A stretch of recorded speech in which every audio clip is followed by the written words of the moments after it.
Welcome to Ocean Chicks Films.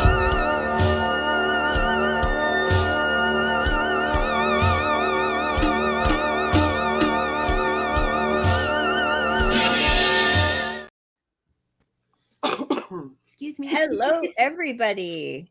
Okay, I was hoping to do something awkward before he came on, just kind of like I'm getting caught on it, you know. I'm so sorry. I've been sick, and so I coughed right in the middle of your intro. I'm so sorry. I should have No been one like, can hear you. Oh Yeah. You're quiet. You were silent.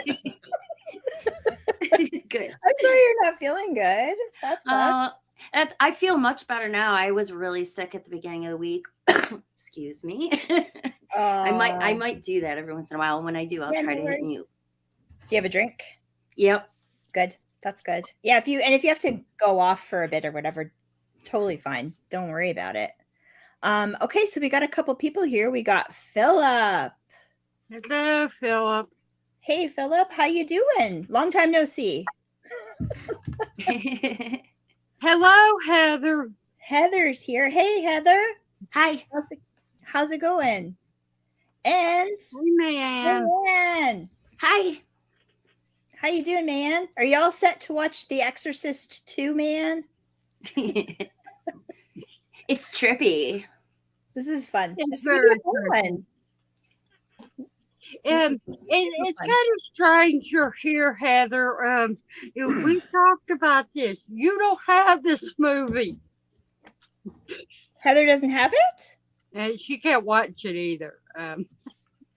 I guess it's supporting me, but she's never seen it. Oh, The first movie she ever seen when she was 3 years old was the first Exorcist. okay. Got it. Nye, what the heck's going on here? Are you streaming from work? Hello, Nye. So I am renting the movie. Nanette, you're renting it? Oh no, I'm not renting it. I own the movie. I mean, Okay. look it up. so she's all set up. Ooh, On my nice. Blu-ray right now. Yep, I You got have it this. too. Yep. You guys are lucky. Okay, I have a very embarrassing thing to admit. I looked for the movie in my shelf and I thought for sure I had these movies. I don't have this movie. And then I thought, well, that's not so bad, but I don't even own The Exorcist. What's wrong with me? It's Yeah, I'm okay. ready. It's okay because I didn't even get The Exorcist until last year. So Really? yeah. I feel stupid. I thought for sure I had these movies in my collection. Nope. Sorry. Don't have it. What's Heather But saying? yeah, Heather, you definitely can't watch it. We've already discussed why you can't watch stuff like this. right, because of her kids, right? Her daughter will try to do whatever she sees on a movie. And, Yeah. Yeah, it could be scary too. But she's watched it before, she said. So that's cool. This movie inspired me to want to be a psychologist. Seriously. Did it? Yeah. That's Between this you one, were a psychologist. I'm not. But it inspired you. It inspired me. I did actually take psychology in school. I just didn't finish. So, Oh, I didn't you know know, things happen. that. Yeah. I got married and then, I took every year in art school, What I are took you trying to psychology. say? Each year I took it because it was so interesting. I just loved it. Fascinating. yeah. Even though the textbook was like that thick and it was silly of me to take that class with art, but Yeah. I just loved it. Yeah, Yeah, I can't, that one. And then Friday the 13th part 2 with Ginny. I wanted to be a psychologist because of those two. Well, That's cool. when I only been to college one semester, and most of the things that I studied would never get me a job anywhere. One is learning about movies, how they're made, Right. stuff like that. And unless I wanted to do a lot more into it and become filmmaker, that's not going to do me no good. Right. The only one that did was it's something I could use, which is computer class. And I told my aunt when she signed me up for it, I'm like, I don't need to learn computers unless you want me to learn. Have me learn how to take the computer apart and put it back together with. I ain't good with that stuff. Right. I've tried it. I get mad. I beat up my computer when I'm trying to fix it. Right. Well, I find I got my degree a lot of years ago, and I learn a lot of stuff on my own, online, and I read a lot. So I was going to keep going with school after, and one of my profs said to me, just get out there and start doing your stuff, doing your art and that kind of thing. So that's how I chose to do it. So my cats were knocking at the door. Aw, are they they're in your Mine room? aren't, not yet. Yep, I got one over here, and the other one's about to jump up on top of my box full of movies. So, Aw, I feel bad. I wish I had a cat or a dog. I don't have any pets. These are the last ones I'm gonna have. I've decided I can't handle it. When I get attached to an animal, I break down when something happens. So I can't go through it again. These two are my last ones. Isn't that funny how that is? I mean, my childhood dog, I still think about her, and it was like so many years ago, but I just it's so cool. I think that's so cool. They become like family. You ain't getting that. No. Maddie says she hasn't seen it in a long time. Mayanne says first time watching this. So that's very cool. You're in for a trip. An excellent panel of people to be watching it with, Mayanne, as well, I think. Yeah. We've got the expert on exorcism, exorcist. Who's that? And who's that? You. And Jamie, expert on this movie. I actually am. I probably know more about the first one, but that's fine. We can talk about all that stuff. Yeah. Hey, Steve, welcome to the live. Hello, Steve. Hi. Okay, so should we start the movie now and then we can watch and talk at the same time? Yeah, sure. What do you think? Okay, so I everyone in the chat, I hope that you guys have a copy of the movie or you have access to it. I know this one was more of a had to rent it kind of a thing unless you owned it, because we were looking around and we couldn't find it streaming anywhere. So hopefully you guys have a copy, and if not, you're welcome to hang out and chat, because I think we're going to be talking all about The Exorcist and everything in between. So Katie's here. Hey, Katie. Sorry, I'll pop her up really quick. Hey, Katie Pop. Hey, Katie. How's it going? Okay, so should we do our little countdown? Yes. Okay, hold on. Before we proceed, yes, trying to see which version I've actually rented here. Does it say? Oh, Not yeah, this one. because I think I've got. Which one was the theatrical one? Does anybody remember? How long is it? No, the beginning. One of them has the stills. The other one just kind of puts Richard Burton at the location. I can't remember which is which. Because I think I've got that one, so it's going to be a little bit different if anybody else is watching a different version. Well, I'm not sure. I didn't and know. This one didn't really give me any options. One. I know that there's two. The original Is the time make a difference? So mine's an hour and 58 minutes. It's going to be a slight difference. You're going to get a narration from Richard Burton in the beginning of one of them. The other one's the other one kind of is a slower music. You get the credits, and then he's already proceeding with that exorcism. I forget where it is. Okay. Okay, well, let's start and we'll go from there, and we'll Because do I our already best. figured out which one I got. Okay. I kind of pushed sorry, it okay. forward just to see which one it was, and I was like, "Uh-oh!" So I better bring it up now. All right. Ready? Everybody's ready? Oh, before anybody starts, how many? If you're looking at it and we're starting at 0, no, I'm just curious.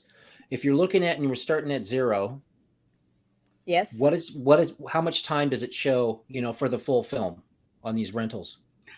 My film is an anybody's hour end? and 58. Okay, mine's a 57, so it looks like something might have been cut. 157:36 at the beginning. Okay. An hour and Okay, hang that's on, what I'm I not got. there yet. Okay, I'm gonna count it We down. might have a slight difference depending Yeah. on which version we're watching. So 5, 4, 3, 2, 1, play.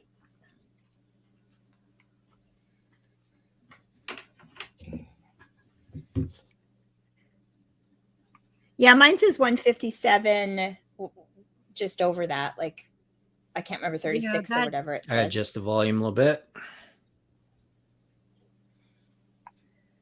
So is yours starting out with title cards? Yeah. Yep. Mine's got in John Boorman's Exorcist II, Yep. Heretic. Yep, that's what just popped up for me. 1977? Is that real? Yeah. Yeah. It was 77? Yeah. Wow. No wonder I didn't watch these movies. I remember the commercials on TV like it was yesterday. I mean, I would stop everything dead in my tracks because of that music and the look of everything. That picture of Regan on top of the building with that white nightgown on and the wind and the birds, it was just blew me away, and I was like 4. So you liked it, or were you scared? I was never scared. No, I watched Jaws at 3. So I was never scared of anything. I was scared to go in the bathtub after Jaws even. Yeah. I can't remember watching anything at 3. I have such a clear memory of that night. It's weird, but it is the last time that my parents were ever together. So that's probably why.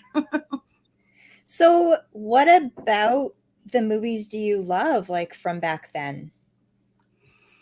Just that it was haunting? It was the music. I don't know if it was just the way they cut the trailer or what it was, but I would just stop dead in my tracks and watch it. I did the same thing with Halloween. When Halloween came out and that music would start, I would stop dead in my tracks in front of the TV. Yes. And I'd watch the whole trailer, and then I'd go back to playing. And my mom went, "You're going to be a horror fan. I can tell already." Totally. Plus, I like grim fairy tales so much that, she knew. Yep.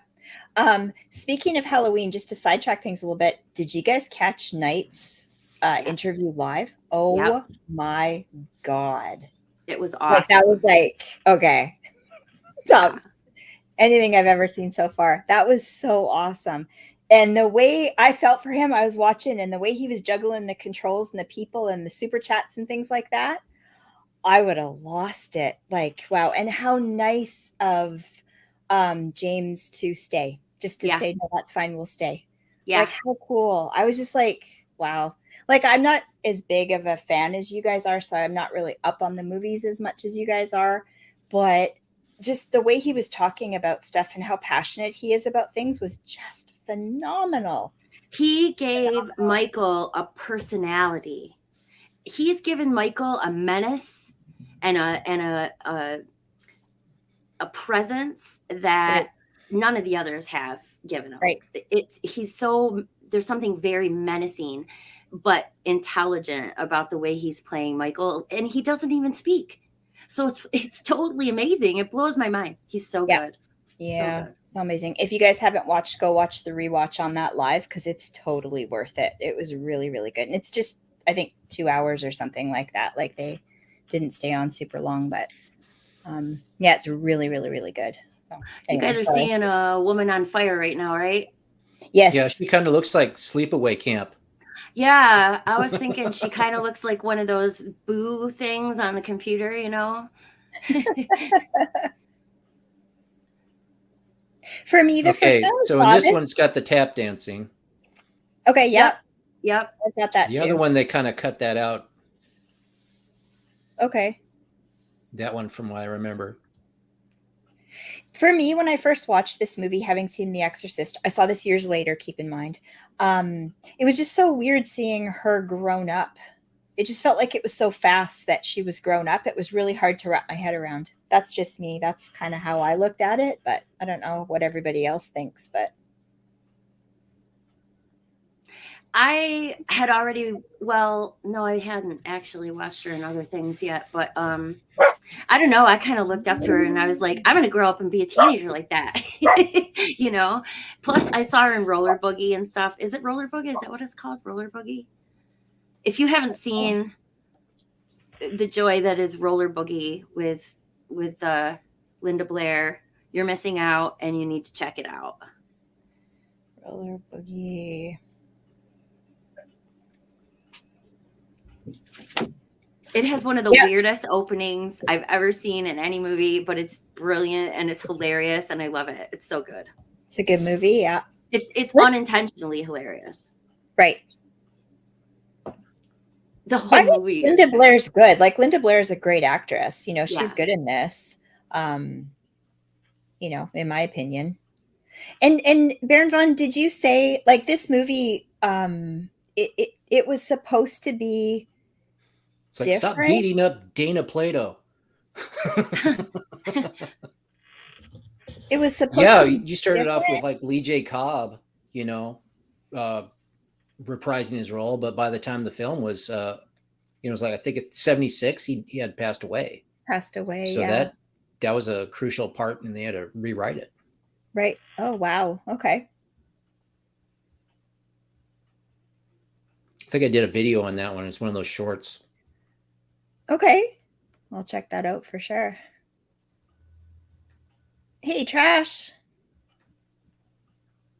He's saying, what was up with James Earl Jones in this? He is the Bug King. Yeah, he's not really. It's just a dream.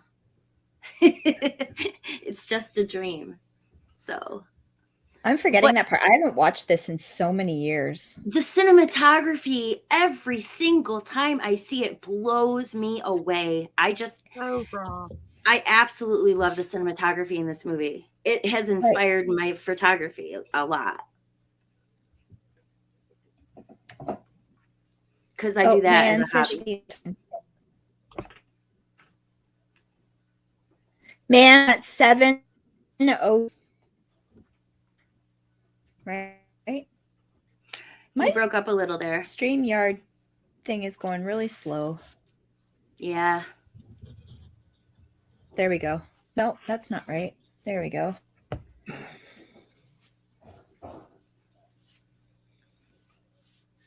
I don't know why that's been like the chat popping people up. It's just slow.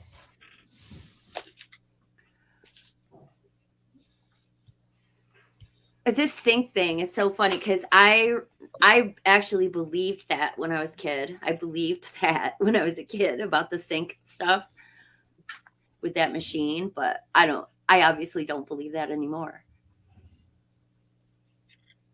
Right.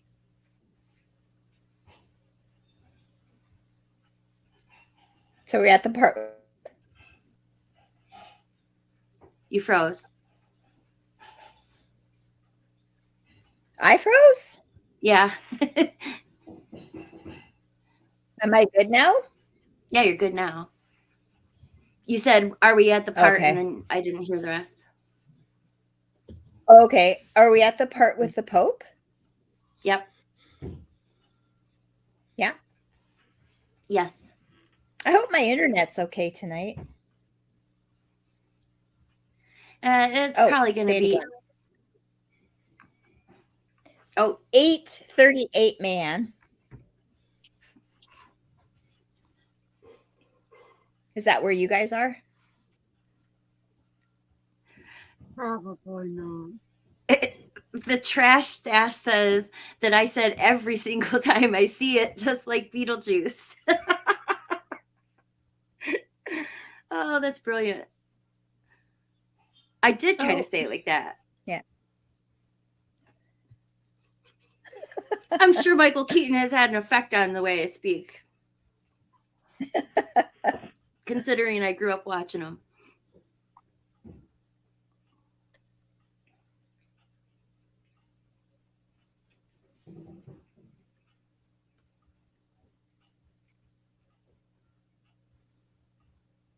Yeah, super slow, delayed reaction with the chat.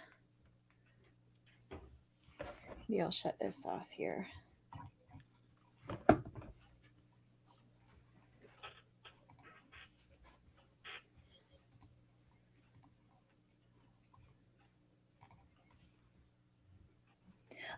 What else was I going to talk about? Okay, so Aaron Vaughn, let's chat about this new trailer thing that you saw with The Exorcist, the new movie coming up.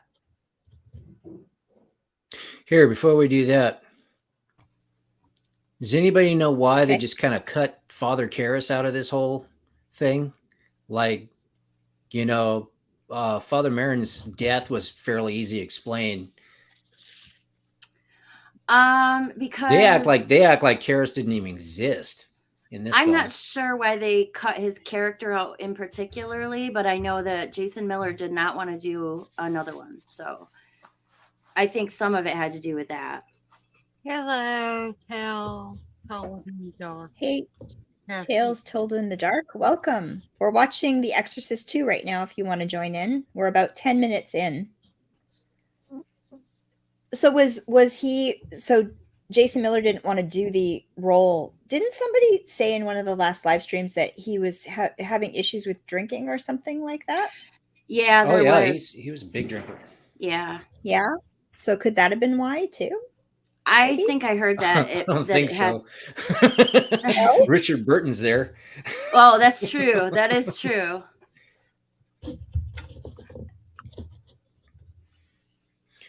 It's hard to say whether he even got approached. I'm gonna have to research that. Yeah, I'm pretty sure that I heard that he was approached, but he said, "I don't want to do it. I can't do it right now." And then by the time 3 came around, he was ready to do it again, which I'm glad for because he was so good in that. Yeah. Yeah, it was cool. They almost didn't use him. They just were going to use what's his name straight up as Father Karras. Yeah. I wouldn't have been able like to that accept idea. him as Father Karras just right away. Trash is saying, wasn't he doing Ninth Configuration? Oh, in that film, yeah, he was in that. But was he doing it at the time? Maybe that's why he wasn't able to do this. Well, that was film. 80 though, I think. Oh, okay. Maybe Yeah, he that's- just didn't like what he was reading as far as the script. That's possible This too. thing's been rewritten on how many times? What, 5-6 times? I heard that the director, he was very difficult and very hard to get along with. A lot of people on set were saying that, so that might also be a part of it. You know, and honestly, to be fair, back then, I don't know if you guys remember this, but back then, a lot of actors didn't want to do sequels. They left it right at that Sequels were point. less common, yeah. I know a lot of them turned things down too, so. Sorry, I was looking up the Ninth Configuration when that was. That was in 80, yeah.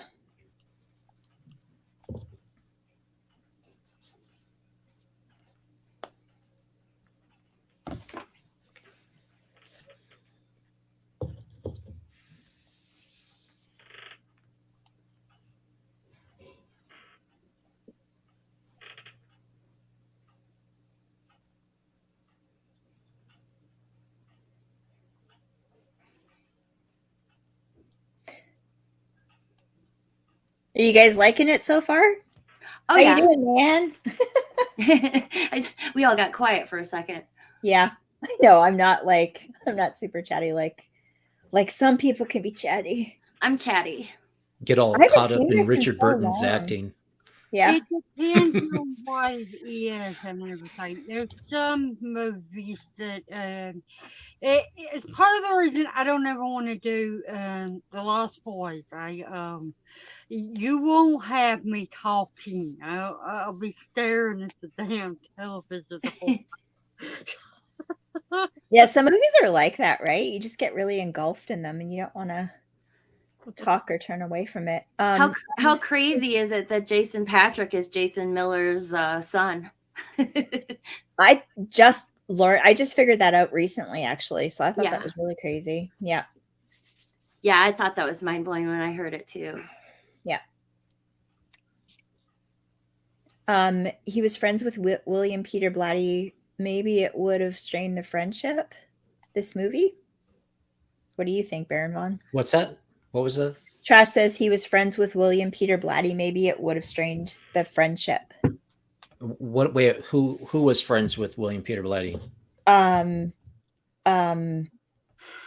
Jason Miller. Jason Miller. Oh, okay. Like we were just talking about. And that's why he didn't do this movie. That's a hard call. That's a hard call because Blatty said when he got approached on doing the possibility to do a sequel, he said the story ended with Karras going down those steps. Yeah, that's the way he saw it. Yeah. I mean, they came up with something, but then Friedkin turned around and said, I don't want anything more to do with Father Karras and knives, with what Blatty had written up. So they did the $500,000 lunch, and it just didn't go anywhere, really. Right. I mean, I could get into more detail on it, but I'll have to check on it. It's been a while since I've looked into the Exorcist II. I am planning on doing an interview with an author that does have a book out on Exorcist II, which I thought was pretty good. I haven't finished reading it. I figured I'd finish reading it before I have him on. Right. How long have you been doing your channel for? I've done it for about 2 years, but I started earlier on in another channel. Right. Once the Exorcist TV show came out, I lost it and I had to do a few rants. So it started from there. Right. So it wasn't what I was expecting. Right. They took a detour. Something, and I'm working on a video for that too. Okay. So I'm going to be discussing the miniseries that we didn't get. Right. So you just continue. You get so involved in so many aspects of it that there's not enough time in the day. Once I got started on that, I started going down the rabbit hole. Yeah. So I'm still going down the rabbit hole on a few of these. I didn't even touch on Exorcist 2 yet. Talk about the new trailer now. Tell us what you know about the new trailer. Oh, other than it's titled Exorcist Believer. Right. It almost sounds like, and I kind of wish someone would leak this out because I'm hearing different stories on this. Other than, okay, you've got the two girls that go out in the woods. They're friends from school. They're gone for like 3 days and they don't realize that they've been gone that long. They thought it was like a few hours. And then they start showing all these symptoms of possession. Right. And somewhere along the lines, Leslie Odom Jr. plays the father of one of the girls, and he approaches Chris MacNeil on the situation. He finds out that she had had it's kind of up in the air on how that happened. I really wish the trailer was out on that. Right. Because I'm hearing that they saw it on YouTube. He saw her on YouTube. Somebody said that. Somebody said that she had wrote a book. And I was like, if you'd seen my other video on this, I was hoping that wouldn't happen. I would think that they would kind of follow the, protocol, approach the church and then somehow she comes up, Right. That I would have probably accepted more. I would have accepted more if they had done the story kind of like under the lines of Ronald Hunkler, and that information comes out because after he died, somebody actually purported that he was the one that was possessed, because I don't know how in the world any of that would have come out. Right. I mean, you could have had a story behind it, but not had the real names. I probably would have gone that route a little bit. But I'm not sure where they're taking this. When I heard they went out in the woods and they came back, I kept thinking Evil Dead, Yeah. Kind of like that. Yeah. So, for all we know, that trailer might be misleading. There have been trailers out in the past that had put out footage that wasn't used in the films. Right. I think one of them was. But this is legit, right? This trailer is legit. Oh yeah, it was shown at that. And I can't see that it not being a fake. I mean, for the amount of money that those tickets were for anybody to attend, I can't imagine putting out a fake trailer. Right. And having it backed up by people from Blumhouse. I mean, it's been enough times seeing all these fake trailers and everybody's all like, wow, is this it? And then you're clicking on it and it's saying that's the official trailer, and it's not. Right. Yeah. Yeah. We saw a lot of that.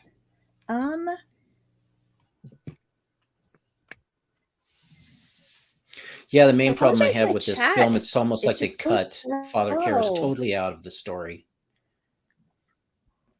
Right. Trash is saying, I heard they were going to have the gal that's standing next to Dr. Tuskin, or was standing next to Dr. Tuskin. Now it's Linda Blair. Okay, is that Ned Beatty's wife, or is that like a sister or something?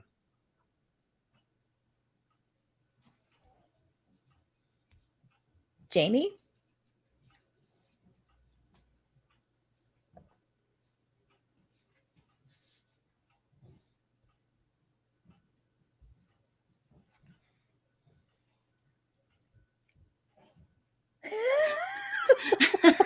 You're muted when you're coughing. It's all good.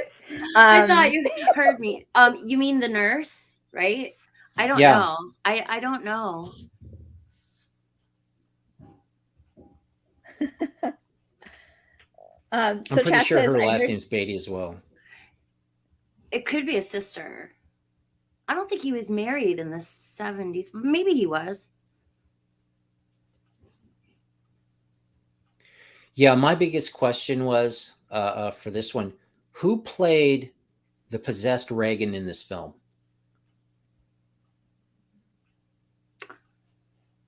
She didn't do it herself? No, I'm talking about when she's playing the scene we see right now. Right now. Where Father Merrin and Regan are confronting each other in the bedroom. That's not Linda Blair. No, I know the answer to this, but you can totally tell. Yeah, it is. And it's not Eileen Dietz either. I don't know who it is. I'm cheating. Careful when you cheat. I know. Some of that information is wrong. If you're looking it up like IMDb, remember this is the same place that told you that John Nicola was in the film and he wasn't. Exorcist Not you in particular, but I'm just pointing that out. Yeah, I know. I learned this from Brett Kelly that did Ouija Shark, and he said to not believe everything that I read. Oh God, Ouija Shark? Yeah, that was my very first interview on my channel. Really? Yep. I hear that and I'm thinking Ouija Shark do do do do do do. Ouija Shark. So I learned back then. So honestly, on the trilogy, I kept thinking they're just going to keep the title, The Exorcist, and then they were going to go Exorcist Kills, and then Exorcist Ends.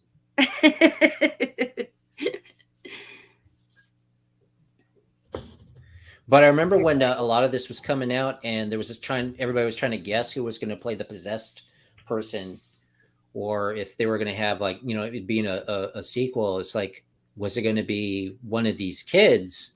There was like a boy, and then there was I think, what's her name? Olivia Markham, and I forget Lydia's last name. But apparently it looks like it's going to be those two at the same time. So it's like, how does that work?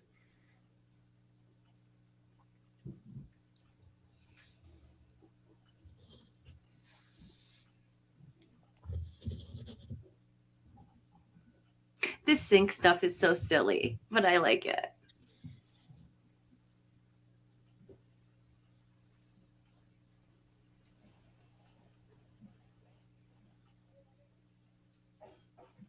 I can't find it. It's a mystery.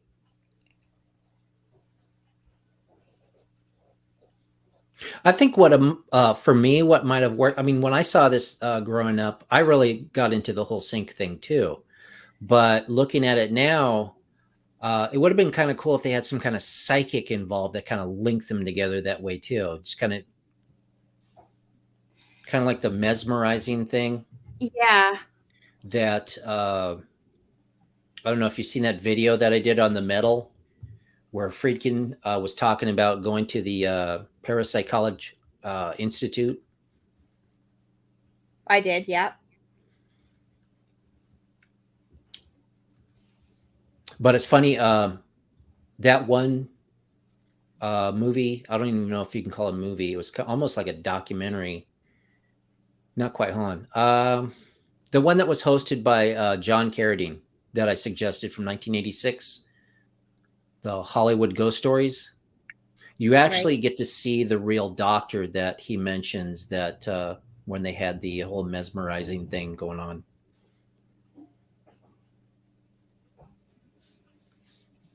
That's how I came up with that whole thing on whether Chris MacNeil knew Elkie Summer. Well, Skull Crusher, it's actually, in my opinion, a matter of opinion and taste. I particularly like it, but I have a nostalgia for it because I watched it so many times growing up. Some people don't like it, and I do have to admit it is flawed, but there's so much beauty in it that I don't really care as much about the flaws, but it is flawed.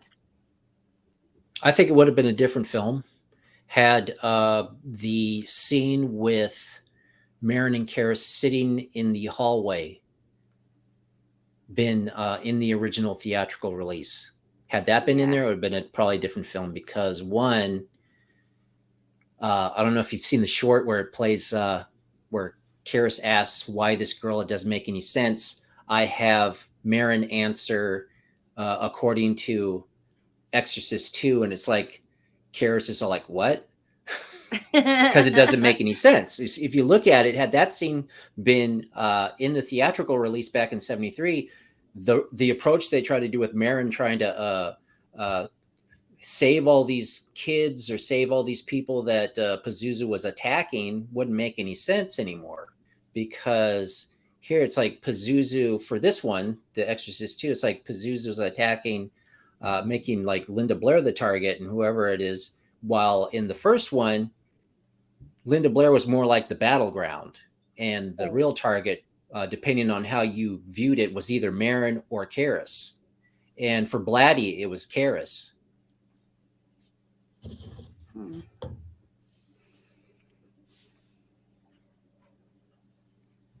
I'm just gonna pop this up too.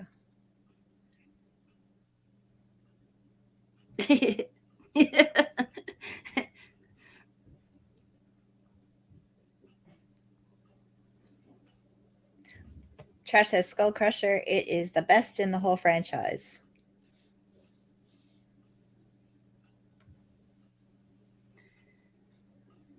Why did they take the mute girl to the same light bulb doctor as Regan, the light bulb doctor? They're psychologists, you know, they deal with all kinds of brain problems. And at the time when this came out, maybe they were trying to mesh like parapsychology in. I don't know. Well, it's a good thing Father Lamont wasn't an epileptic. That probably would have set him off. Yeah, for sure. I'm sure the flashing light triggered a few migraines when I was a kid.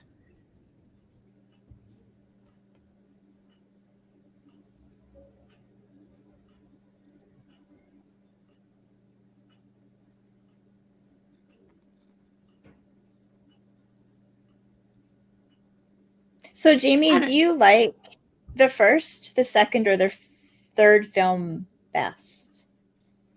The first, of course. I mean, the original The is first? always the best. Yeah. Right. Yeah, that's how I feel. A lot of people don't, though. There are a lot of people that, especially within our community, that like the third film better, actually. Well, the third film is a completely different creature. It's the whole feel of it is different. The whole look of it is different. It's kind of a thriller, and Right.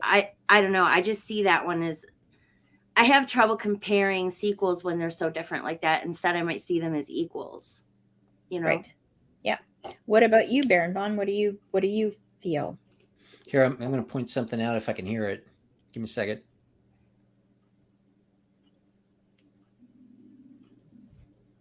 One of these scenes in here, they use the same background where that kids playing background. There's like that same loop that they used from the original.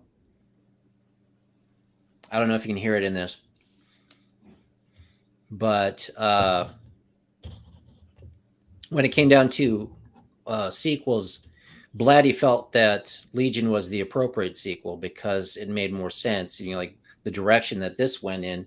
Him and his son went to see this, and they just laughed their ass off. Right. And this is from Mike Blatty himself. He told me about this. Oh yeah? Yeah. He's real opinionated when it comes to this one and everything else. He's already proclaiming that this new one's going to be trash. I'm a little nervous then, about the new one too, but I'm sure he's going to be. I'm probably sure he's going to be biased. I mean, it's his dad's work. Right. How old was he when his dad did these movies? Was he around? He was like 20 something. I mean, like when you're in the first film, he pointed out that he was in the scene at the university. Really? He was, yeah. If you watch, I got a short on it. You got to go check it out. We will check it out. The one where, okay, so you got Burke Dennings and you get the cameo from William Peter Blatty as the producer. Right. The concerned producer. When the camera swings over to where Ellen Burstyn's grabbing the megaphone, behind her is Mike. Okay. Mike is right behind her. Okay. I got little arrows drawn out so you can see where he is. Okay. Check that out. That's pretty cool. Trash is saying, how did we feel about the 2004?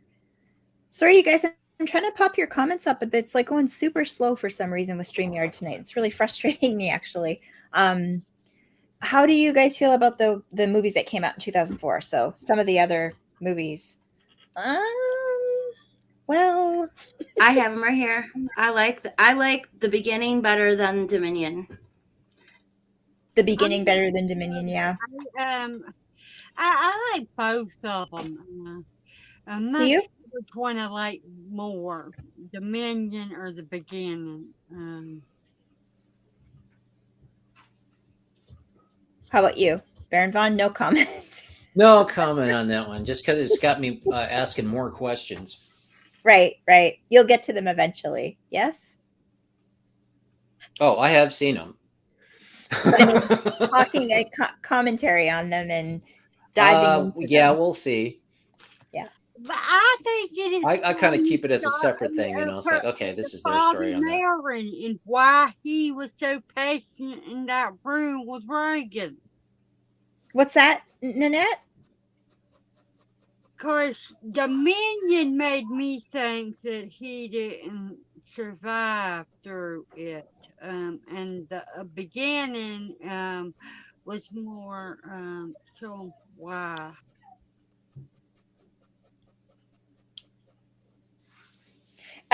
Baron Vaughn, we were talking also about some of these knockoff movies, these copy movies from other countries that you've kind of been digging into that are kind of interesting too, right? This is the part. I was kind of like looking at the ones where. This part. Okay. This is the part it seems like there was a lot of stuff came out in 1974. This is the part that made you fall in love with the movie from the commercial? From the commercials, yeah. Yeah.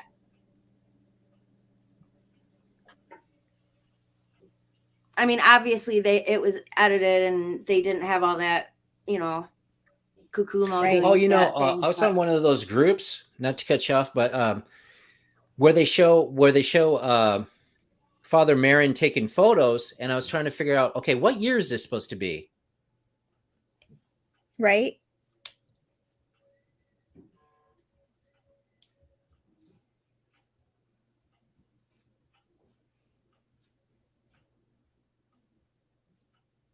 No harness.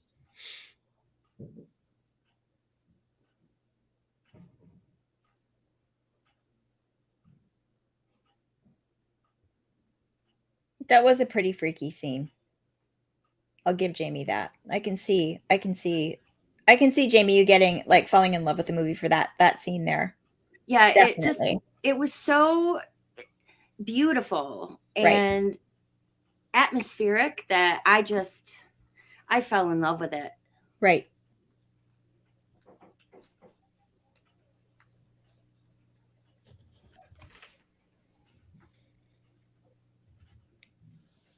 I'm a little weird though.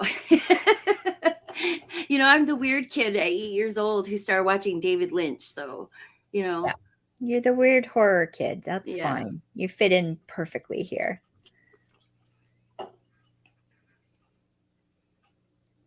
Thank you. Man's losing it a little bit. Are you okay, man? It was a scary scene there. What was open? I missed it. I think the fact that she was standing on the edge, right? The edge of the building, and like it was kind of. Oh yeah, why is there no railing? I always wondered that. It drives me crazy. It's like in the 70s they didn't realize you needed to be safe. So No. they didn't put that up there. No. Not like now. Yeah. It is a little crazy that they didn't have railings, but I'm assuming that was more of a We set didn't even wear anyway with seatbelts a back then. backdrop. There were no seatbelts back then. We didn't even lock our door.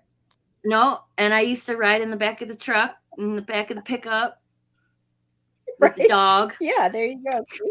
They're fun fit. Everybody had lots of children, so if you lost one or two, it's all good.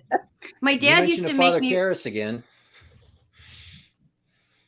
My dad used to make me ride in the trunk of the 36 Plymouth that he was restoring. Seriously. Fun times. Totally. Me and Mark loved that. My brother, we loved that. Yeah, I We were remember like, yeah, that. we're in the trunk. It was a roomy trunk. Yep. So weird. Isn't it though, considering I love I know you were talking about getting older and that being a thing, but I kind of like it because we experience so much more stuff than young people have back in the day. Right? Yeah. And it was some of the times were really crazy, but it was fun. Yeah. It's making me think of, I saw your video that you did with that board game, the Star Wars board game. Yes.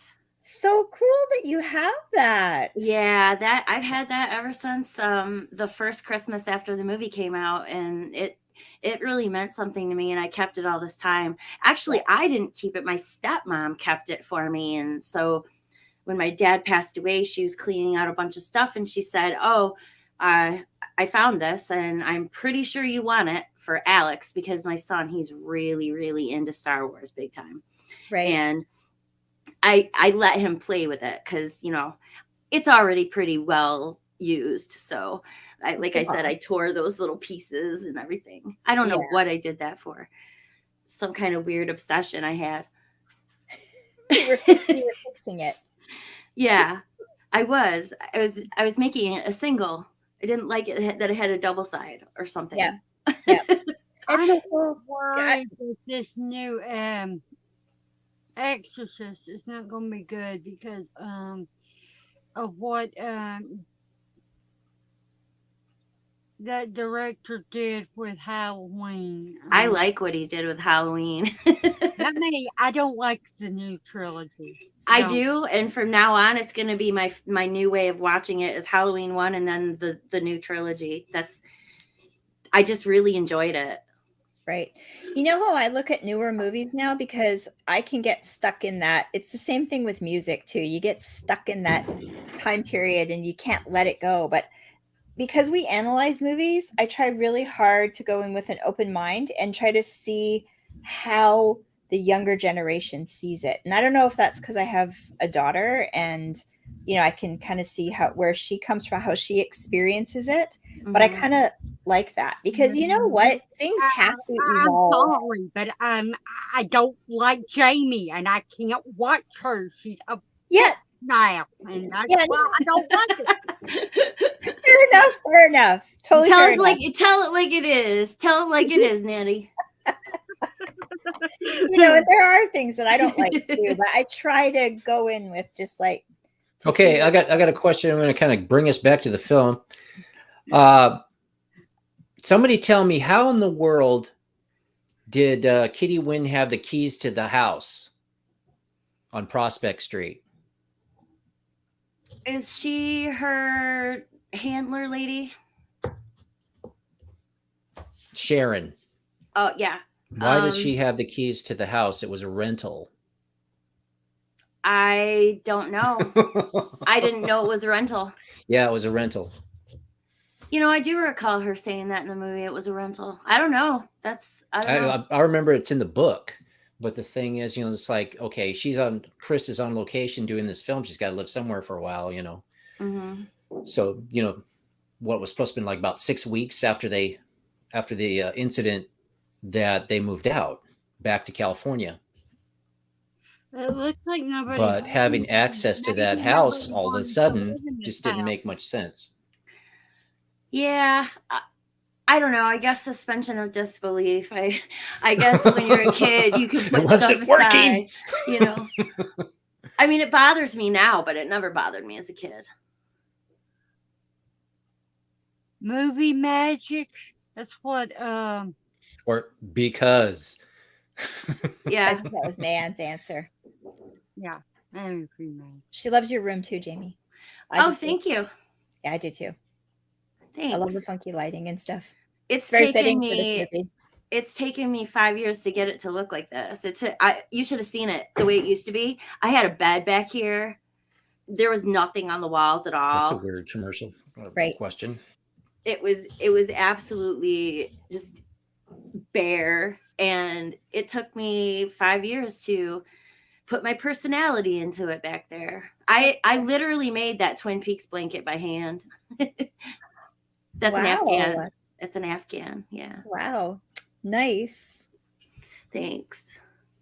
I have talents I don't tell anybody about. Like I can crochet. I wish I could. I don't have the patience. It just makes me feel like an old lady when I say that, because my grandma used to crochet, She taught me how. That's cool. Yeah. My mom was a big knitter. She did a lot of knitting, so. I used to do that, but I cannot remember how to do that anymore. Oh, I learned like a million times, and we would knit like that much of a scarf and then quit. Yeah. Here, Mom, fix it. Do it. Sure, you could Google it and learn, like relearn how to do it. Yeah, you can relearn a lot of stuff here on YouTube.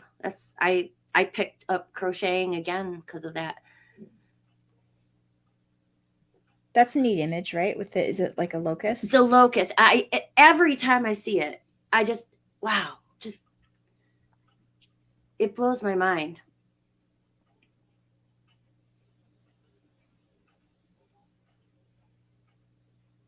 Her dress is super cute. I'd so wear that. Very cute. It's so weird. It was so weird, but being a kid and then being grown up in my mind when I watched this, that makes me think of it. It's not now. Now when I see it again, it doesn't totally make sense. But back then it was just that kind of thing. Yeah, I don't think it needed to make sense for me when I was a kid. Right.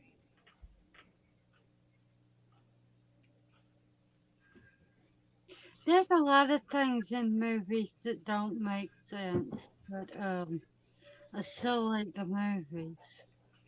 Right.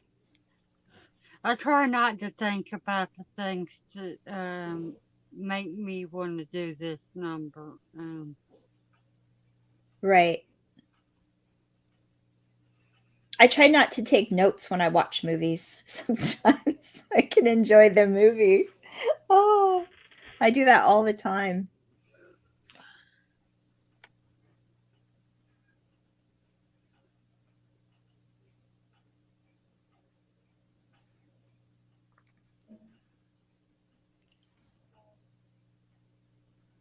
Yeah, I think they should have had Dr. Thelma Moss on here as an advisor. You know, I really like the fact that he did his research about demons and actually picked a demon that. Well, he said it was it looked pretty scary. I mean, there's still people saying that's not really a demon as much as it's like a deity. I mean, that one book that's mentioned in the novel that Father Karras researches from, the one titled Satan, it's a green bound. That's a real book. I found it. Oh. And when it comes to the point where he's exhausted and he's looking toward the book, and there's a page that has Pazuzu on it. It really is. It's really in the book. Oh, Yeah. wow. It's just described as as it's described in the novel. I'm pretty sure it's in one of the art, like the Ars Goetia, or one of those 72 demons of Solomon or whatever, and he's like a prince of hell or something.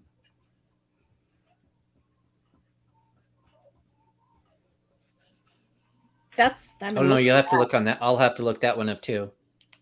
Yeah, I've done a lot. I think a lot of that might have been. research. This might have been a little bit more believable had this been in the UCLA lab.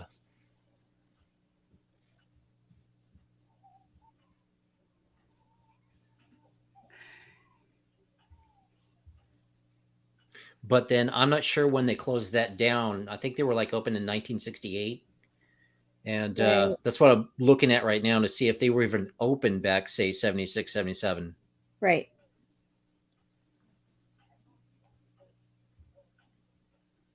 Do you guys believe in and this? And then that brings that up. Why didn't Merrin use Pazuzu's name in the first one? I don't know if Merrin knew. Well, according to the novel, he did. And he knew exactly what he's looking at in Iraq. I mean, they penned it down and, cataloged it. Well, retconning wasn't really a thing back then. But then, like you go back in the novel, in probably the last paragraph in the prologue. I read it. He says that he knew its name. I don't know why he didn't call out his name. Maybe It's not even in the novel. He doesn't even mention it in the novel. It's in the context, but it's never in the dialogue.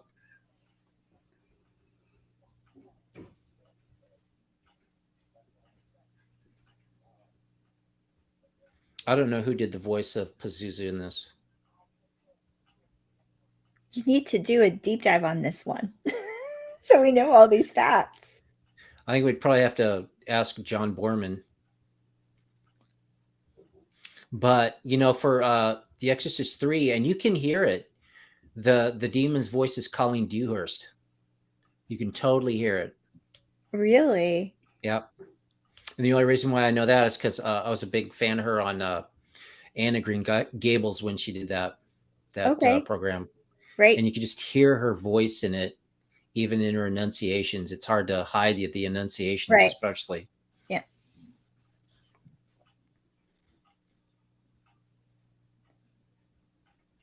This must be the scene that Friedkin had seen, because he had made a comment about it. And he's flying on the back of a bumblebee. Yeah, I remember. I think this is gorgeous. I don't know what he was so upset about, but I love it. I think it looks fantastic. But then again, I'm always looking at the actual picture and the framing and stuff like that, rather than, caring about plot as much. Right. I mean, just look at that. That's just so pretty.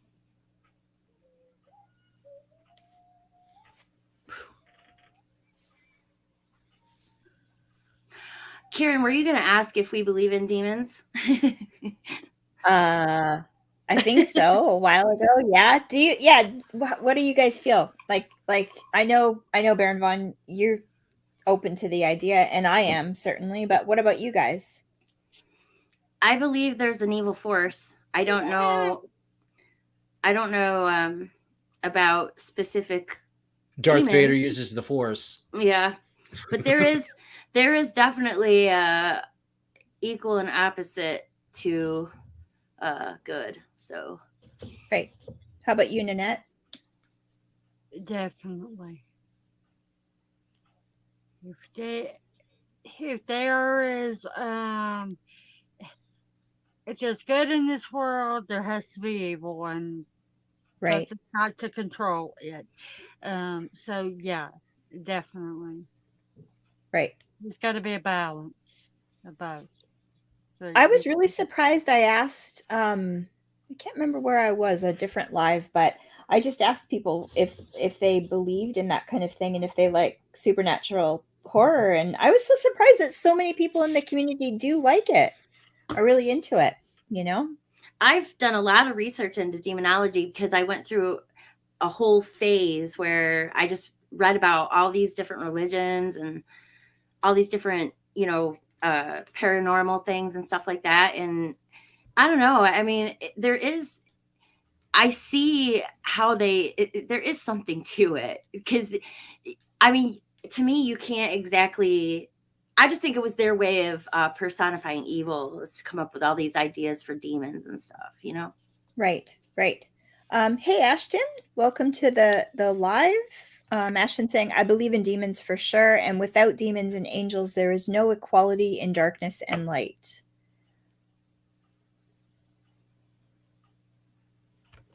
I believe that. Do.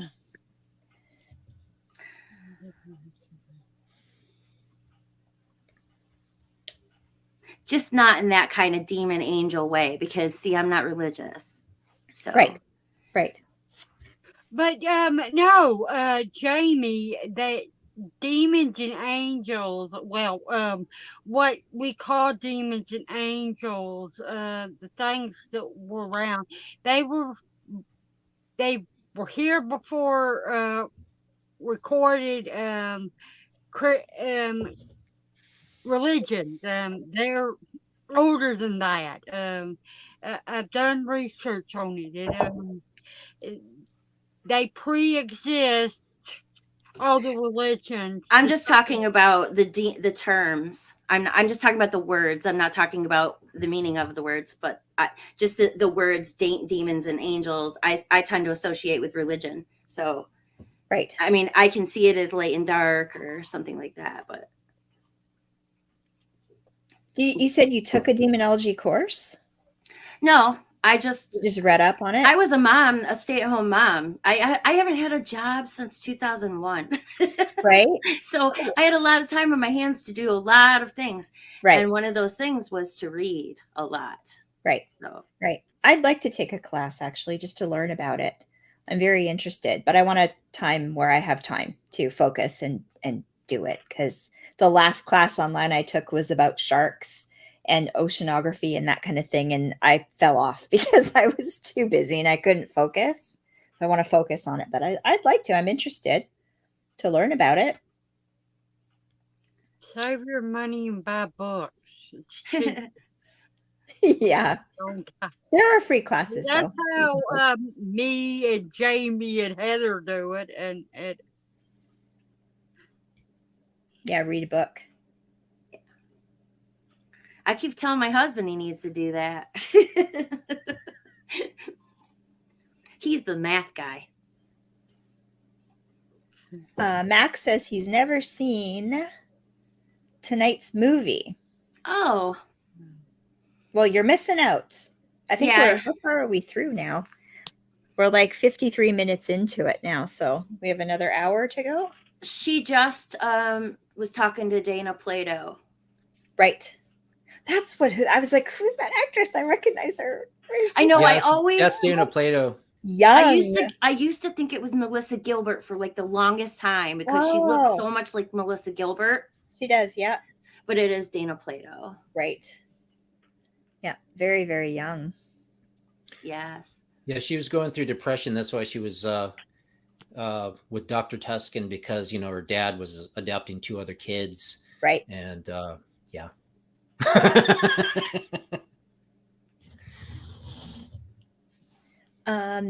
Yeah, so I think if you don't own it, Max, you have to rent it to watch it. Yeah. But it's worth it, I think. I mean, $5, it's worth it to check it out for sure. Max says he loves reading books. Ashton has never seen this movie either. Okay. Well, you guys, that's your homework. You got to go off here and rent the movie and watch it. Comment the comments of what you thought of it on the live afterwards.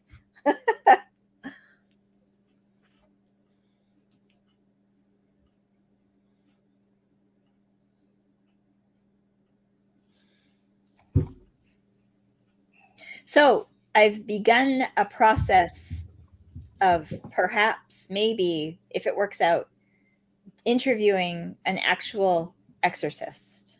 Wow.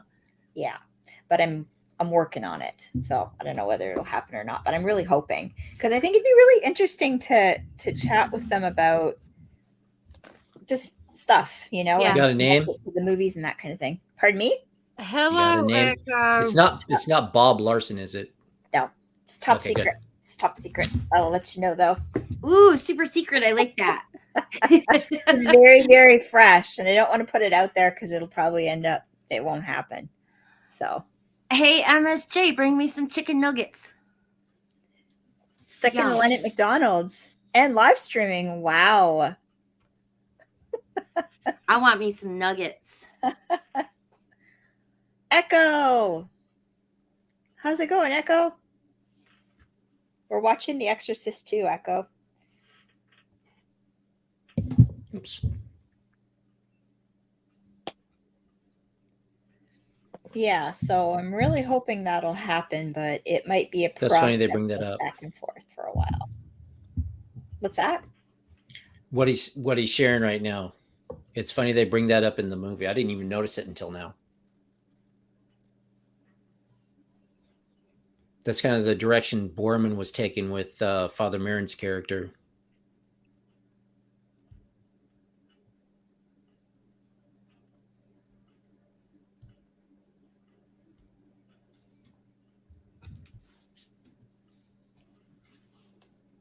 Nanette, have you seen this movie before?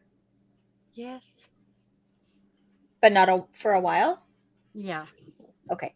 It's been a while. So you're very into it. I'm just wondering if you're watching it for the first time. I haven't seen this in a long time. Yeah, I can't remember. I think the last time I watched this was when I bought it for the first time. I got all of 5 Exorcist movies and I watched them back to back. And Okay. probably Got it. been about 8 years, 9 years, 10. Yeah, me too. Me too. It's been 2.5 for me. I watched it when I first started being on Region Free. It was like my second or first show, or Okay. first or second show. Sorry, flip it, reverse it. Right. And I did a review of it because I was trying to explain to the guys, why I like this movie, because they all laughed at me when I said I like this movie, of course. Right. Right. So I had to stick up for it and explain it. But I did also admit to them that now that I'm older, it doesn't have the same effect on me. But I think it's really important that people review all different kinds of movies too, because I think the fact that you like it and the stuff that you're talking about is giving me a new appreciation for it, for sure. yeah, there's just so many beautiful scenes. It's just, and sometimes the sound, which I don't have the sound on now because I'm doing subtitles, but the sound in it sometimes was just amazing. And I don't know, I just have this appreciation for what he was trying to do. Right.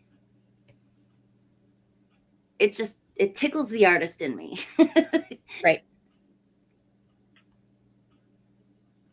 Oh. How do you think it would have done had John Voight played Father Lamont? I would have liked that. I like John Voight a lot. It would have changed the dynamic, and Richard Burton is Richard Burton. he's overacting a lot of the time. There is a lot of like dramatic overacting and stuff in this, but right. I honestly think that he might have brought a little more I don't know, level-headedness to the character. Because Richard Burton is just so crazy.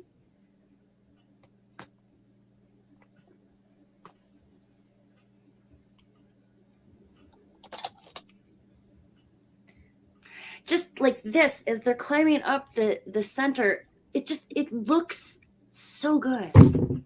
Ouch, sorry. Right. You're so excited. Yeah, I've got this photography magazine that deals with it's on the cover, dealing with all the shots that were done on Exorcist II. It's absolutely just mind-blowing. So where was it filmed? Mostly on set. Yeah, I figured, but I was just wondering if there was. No, he didn't get to do the like film in Iraq kind of thing. Yeah, you can tell that it's sets and there's backdrops and stuff, but right. I like that look. I've always liked that look. I mean, even going all the way back to like movies from the 30s and stuff, I love the way the backdrops look. Right. I'm the same with you. That's probably why I like this. But I want people that always like fairy tales and everything, and the dreamy look of stuff. So yeah, and it definitely has a dreamy atmosphere. It does, yeah.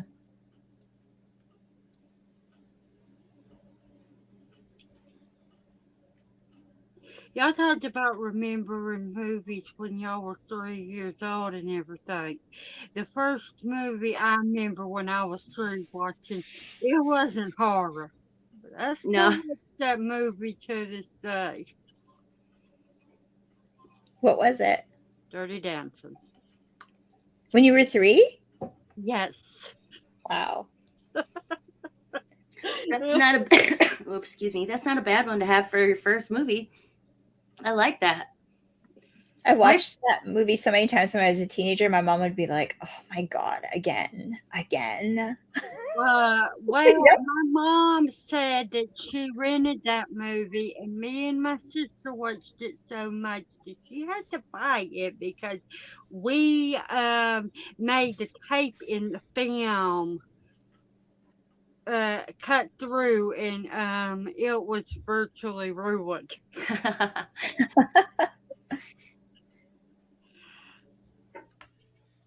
When I was 3, I remember watching some show that Vincent Price was on, and I remember seeing that his head was hovering in a mirror. I had a horrible nightmare from that.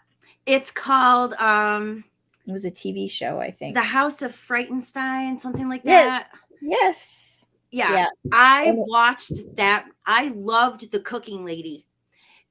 I absolutely loved it. There is a really good documentary on YouTube about that whole show. You should really. If I can find it, I'll send it to you or something. Okay. Yeah, for sure. It's really good. Yeah. But I watched. That's the kind of stuff I watched. I think it was like we were at my grandmother's house and it was just on the TV because the TV was always playing. Yeah. So we just watched everything. And I'm pretty sure I was probably around 3, not quite 4, because we'd moved into our first house shortly after that. So we were living at my grandparents' for a little bit until that happened. And traumatized me. Like I was so freaked out by it. Yeah, do you remember the spinny thing with the wolf man and the big like kind of zombie-ish guy dancing? I think so, yeah. Oh my gosh, that stuff was so crazy. Yeah. People took too much acid in the 60s. Yeah. In the 70s too. That too. Oh my gosh, it's so funny to think about that. Yeah, kind of is, right? Yeah, I watched that show. I loved that show. I obviously was mesmerized by it because I watched it, but it just gave me such bad nightmares. Oh, I never had any nightmares. I'll tell you what, when I went and saw it, the reason why Jaws, okay, didn't scare me, they thought it would. Right. They thought I was going to go to sleep. I was 3, so they thought I was going to go to sleep. I knew Jaws was coming on. I had seen those commercials on TV, and they told me everything that I saw on TV and in the movies was fake. Right. So I said, it's okay. It's okay to see it. I was never really scared. Only one thing ever scared me when I was that little, and it was the Manitou. And I only saw that on an accident. Okay. Yeah. I came out of my bedroom to get a drink of water right at the time when that thing was coming out that lady's back. And my mom was like, oh my God. She totally freaked out because I saw it and I started to cry. It freaked me out so bad. I can watch it now. My cousin, we were visiting my aunt, and my cousin went to see it and came back and described the whole movie to us, and it freaked me out. Now, for me, when I heard about, what's the movie called? Damn it. Okay, just give me a sec. Figure it out.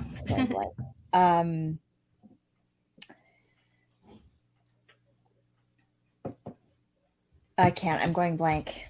I'll come back to it in a sec. You guys just chat amongst yourselves. Why am I going blank? So, Karen, did you see Manitou? Yeah, years later, not at the time when it first came out, because it freaked me out too much. But yeah, God,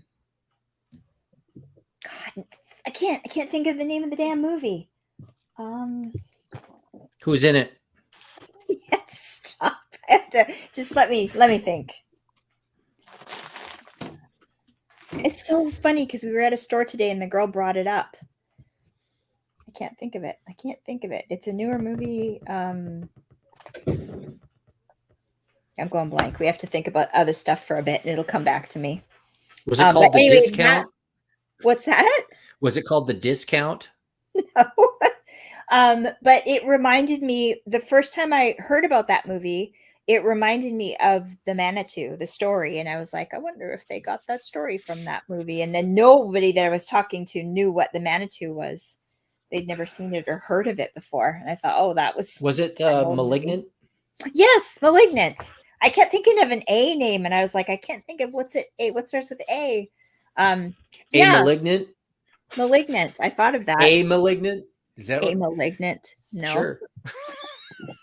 Malignant. Yeah, I kind of got the impression too, but it's they're not a the little bit same different, movie. isn't it? Yeah, completely different, but the same kind of story though, same kind of idea. I don't know what genre that would be considered, something growing out of you. Kind of like Basket Case. Yeah. Yeah. I'd consider it to be body horror for sure. But yeah, I didn't watch it when it came out, but that's what happened. I was a young person and I had older siblings and everybody would always describe things to me in detail.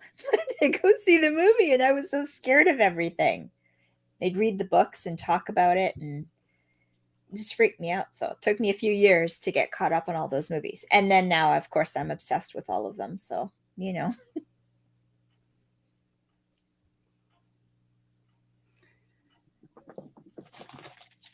MSJ, are you asking me about the pillow? Which pillow? There's a few of them back there.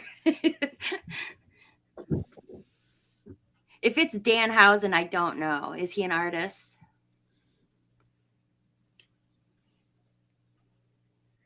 What are they talking about? I have a Echo brought something up a while ago.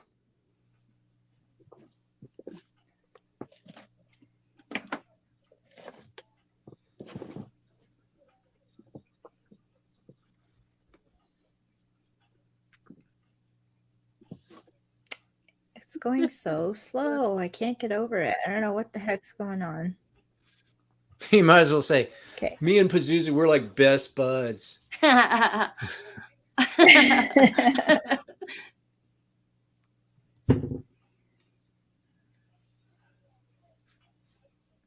Nowadays it'd be like, hey, let me get on my phone and I'll text Pazuzu and ask him where that body is. Yeah.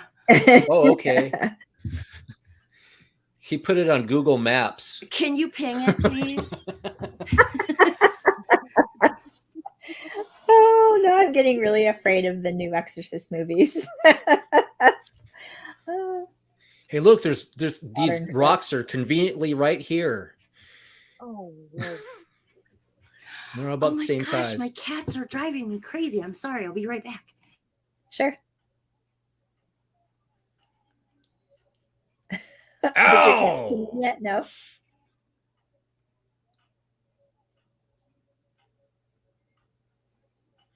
It's like Meanwhile on High School Musical.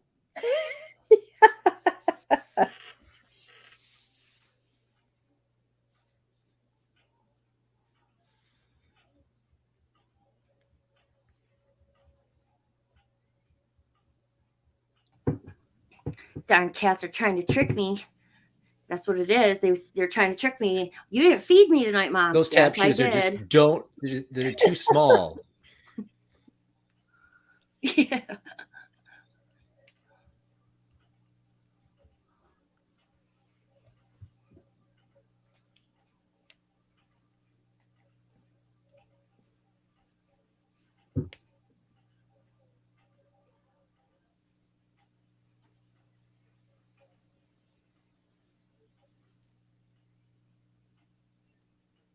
Geez, my mom never danced that way for my dance recitals. I was lucky if she wore jeans rather than sweatpants. No, I'm kidding. That's a joke. Hey, you know what? This might make a killer Elm Street crossover. Yeah, it would with the sink. Instead of going It'll stop to her from sleep. dreaming, and then like Freddy shows up in the dream. Yeah.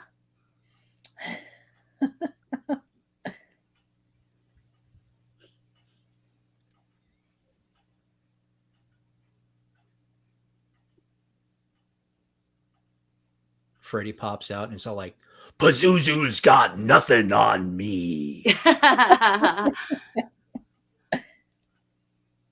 Well, in the last movie they made, he was a demon.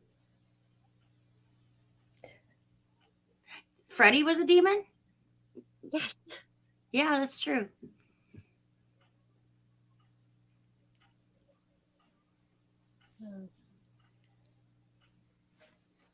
I don't know why that reminds me. I was when I messaged Gore, I think it was during one of the watch parties about Terror Vision or Terror Drome, I think it was. Okay. That was like that one game where it was almost like Mortal Kombat, but you could play as your favorite killer, you know, have Jason versus the Tall Man. Right. And at the time, you know, they couldn't get licensing, so they just made it free. Oh. So you could download this game. I like this. And you could have like Jason fight let's see, Ash from Evil Dead or like Chucky. Could you still download it? I don't know. You should look into that. I don't know. It was like years back. What was it called? Terror Drome.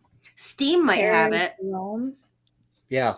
Steam has They a lot might of have weird some stuff. kill shots like on YouTube, somebody playing. Okay, I'm going to look for it. This also got me wondering why Ned Beatty was in it. And I kept thinking maybe John Boorman was pulling from the cast of Deliverance. Yeah. Echo, Terror Drome. Is it still out there? Can we play it? If you're still there, Echo.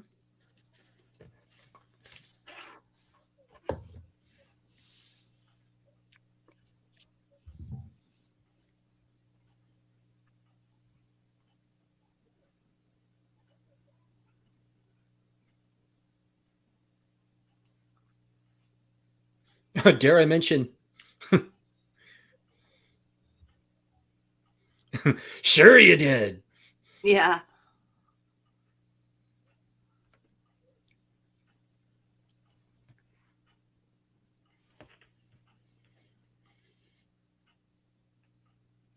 Everybody's heavily engrossed in this movie because nobody's talking, and there are many people in this live. I can see you all. Hey, chat people. Hello, everyone. Let's talk. Yeah. Everyone's you watch Jamie. This movie is going to be live streaming everywhere next week. I know. It's like all the rage. Man's laughing. Yes, but nobody's talking, and they're supposed to They're be here. talking. They're all here though. Still, I can see them. They didn't leave. So, this means that people they just assume that it's a bad movie, or they forgot what it was like, and now they're engrossed in it. Yeah. I mean, it ain't the greatest movie and everything, but it's not the most horrible either. No, Right. and I think it's fun revisiting it now, actually. I think this is fun.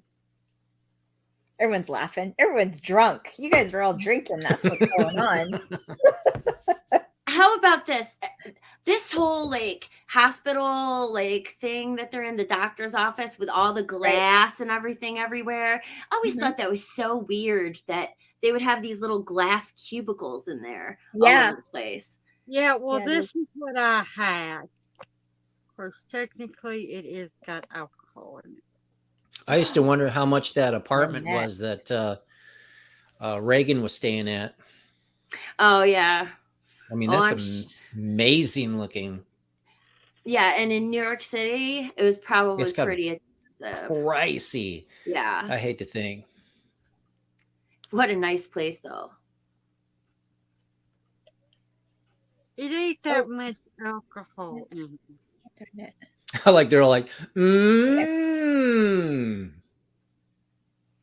yeah.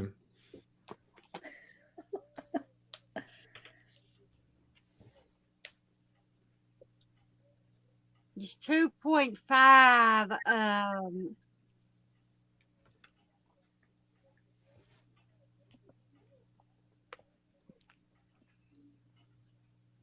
I'm glad you're having fun. It is fun.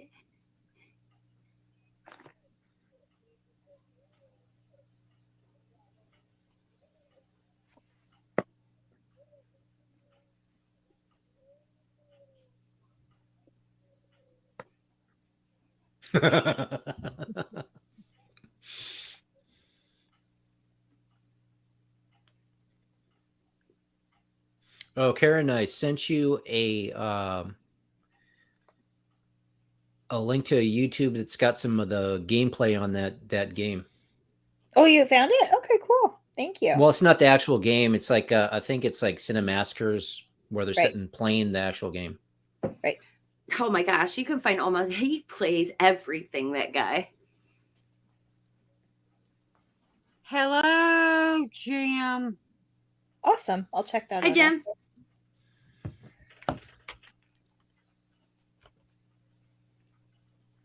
Hey, Jim.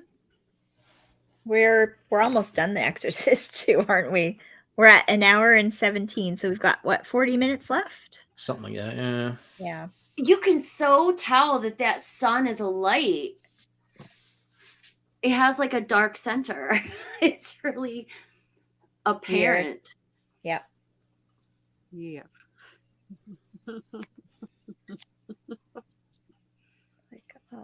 There we go.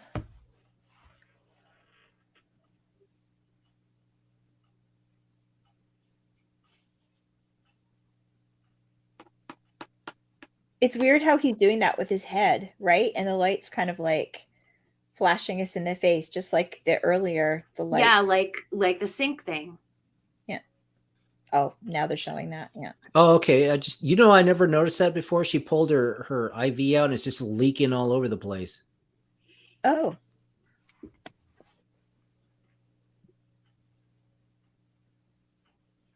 I'm a big Exorcist fan.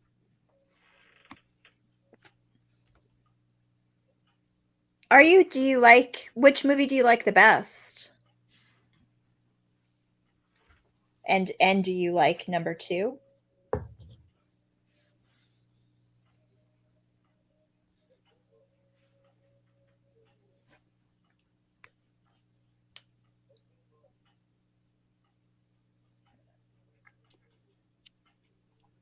Yeah, I think everyone's just engrossed in the movie because we haven't Yeah. seen it in a while. Yeah. You kind of have to pay attention, right? Mm-hmm. Well, this is the part where he's like walking through, and it's so it looks fantastic, and Right. you're about Kind to of see reminds me James of an Earl old Jones. Star Trek set, from the show. It kind of does. Yeah. Logan's Run. Can't run very fast in there. This part where he's crossing over always got me. I could actually feel that when he steps down. First and then 3. Yeah. Yeah. Or at least the commercials for it. What's that? Has anyone ever seen the commercials, at least for Lawrence of Arabia? The old one. I don't know if I've Like seen the- the trailer, like but the trailer? I've seen parts of the movie. This set reminds me kind of that. I can see that. Hey, Hobbs. Well, we are at 1 hour 20 minutes. Hello, Hobbs. Hey, Hobbs.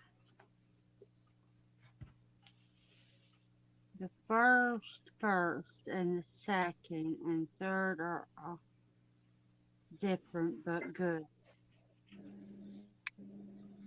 I will spit a leopard.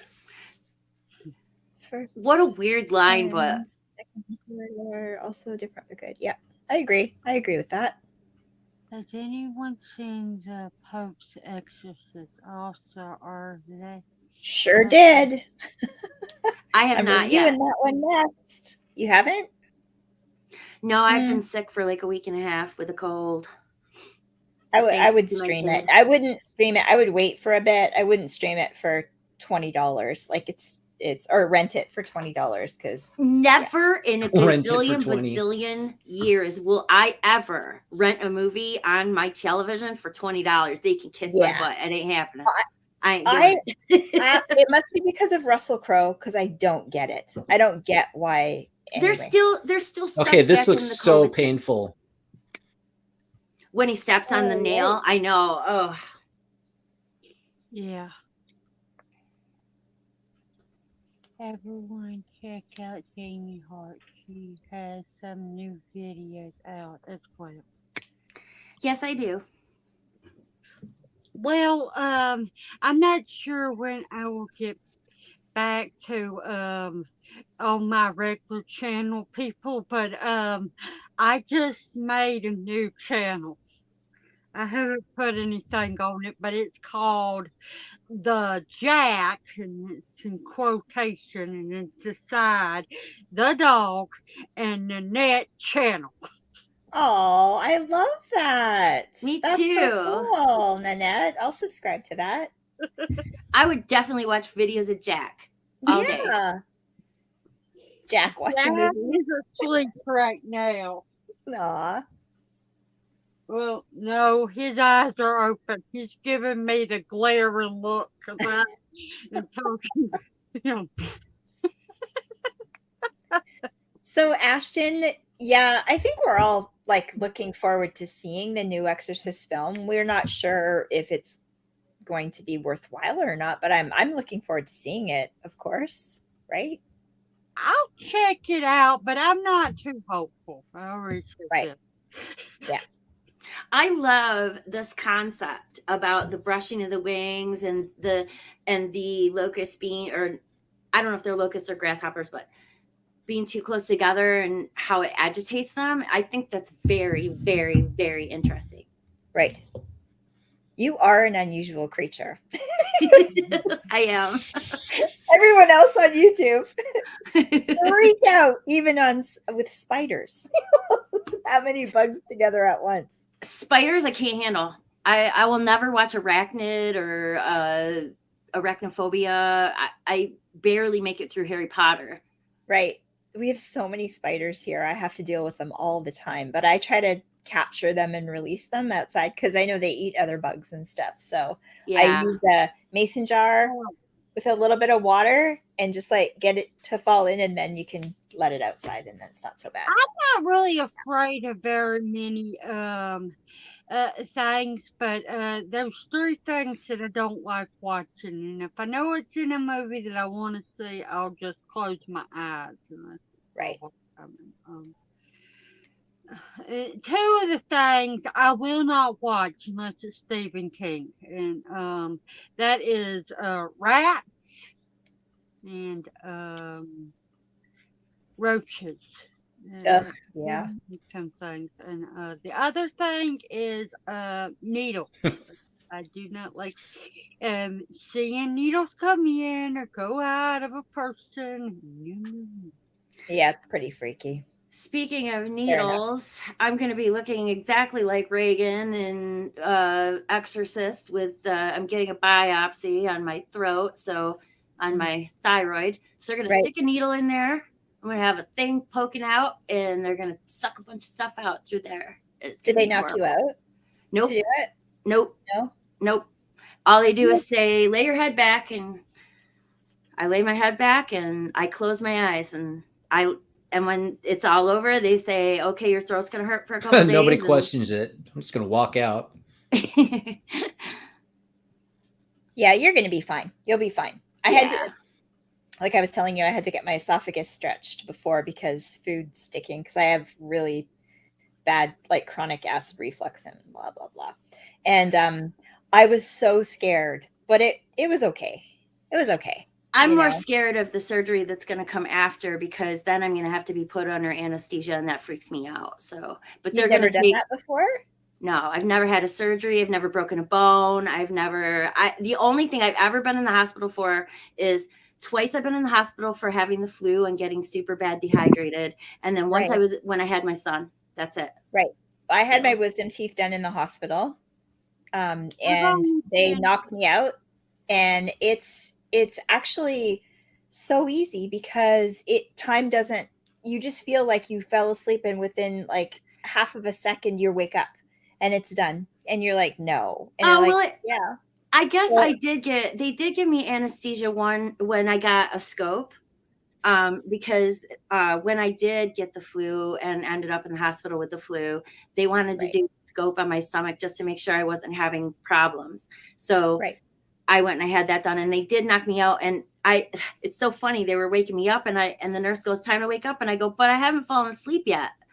And I had been asleep 20 minutes. So yeah. So that's actually kind of, I don't know, pretty breezy, actually. I've seen my brother go through it, so I know it's going to be a hard healing process. And especially because I have this disease, I don't heal as fast as other people. Right. Like, I literally almost bled to death having my son because I wasn't clotting, because my body does not do the right thing. So you're going to be fine. You're going to be fine. You'll get through it. You're strong, and you're going to get through it. But yeah, recovering afterwards, you probably have to go through a period where you can't talk or do anything. Yeah. Yep. My brother couldn't talk for like a whole month, and he had a piece of paper, and he had a pad and a pen, and he used to write everything down and hand it to me, Yeah. That'll be hard, but just get lots of movies and lots of books and just get your rest. But yeah, that would be hard for me too. Yeah. I don't think I'm going to do it until I'm hoping they don't want to do it right away, because I want to do it after I go to Scarefest, because I don't want to ruin anything with Scarefest. And also because I paid $800 for VIP tickets. So I do not want to mess up Scarefest at all, because they're non-refundable. What does that get you? The room, it gets a swag bag, 2 t-shirts. Oh my gosh, there's so many, like a lanyard, like a whole bunch of like little things, and then 5 line skips, and stuff like that, and like special seating for the seminars, and free admission into the party, the Halloween party, and stuff like that. So Oh, fun. That's so fun. I do hope you get to go. Are you going to film it? Oh yeah, I'm gonna do a whole like documentary thing. I didn't do as much filming last year because I walked in there. It's the first time I've ever been to a horror convention. So I was like completely starstruck, and there were shiny things everywhere, and I could shop, and nobody was telling me I couldn't spend my money. So I was having a great time shopping. And I'm sure that'll happen. I was having such a good time shopping that I ran right into Robert Englund, like smack dab into his chest. And all I did was say, "Oh, sorry, excuse me." And I kept walking. My husband goes, "What's wrong with you? Are you sick or something?" And I'm like, "That's awesome." He's like, "You just ran into Robert Englund. You ran into Freddie." "What? No, I didn't." He's like, "Yes, you did." I was mortified. I was like, I can't believe that. Because I would have looked up and him and said something clever like, "Hi, Robert, want to suck face?" Or something like that, Oh my God, that's the best story I've ever heard with an actor. Oh my God, that's hilarious. Yeah, it was definitely, it was weird. I felt like, darn it. I was so mad. And I'm not going to get to see him again because he's not coming to this year, so. Well, you never know. You might see him again. Well, plus it costs $140 to walk up and talk to him. So just running into him, I could have had a freebie there. You did it for free. Imagine you get to talk to him sometime and you're like, "Remember me? I smashed into you. I smashed into you at Scarefest 14. Oh, I've lost all the comments. Everyone check out Jamie. She has some new vids out as well. That's nice of you, Hobbs, to say let's post that up there. Yeah, I posted a Beatles song and then the thing with my game. I always thought this was a cool effect. Oh, crazy.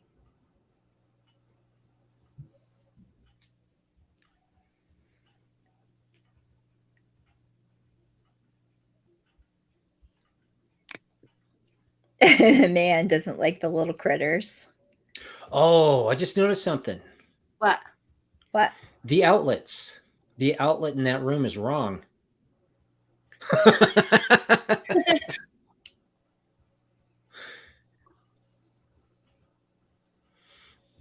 I must have missed I didn't see an outlet. I didn't see it either. There's a wall outlet. And the funny thing about it is when you look at the original, the outlets actually go sideways.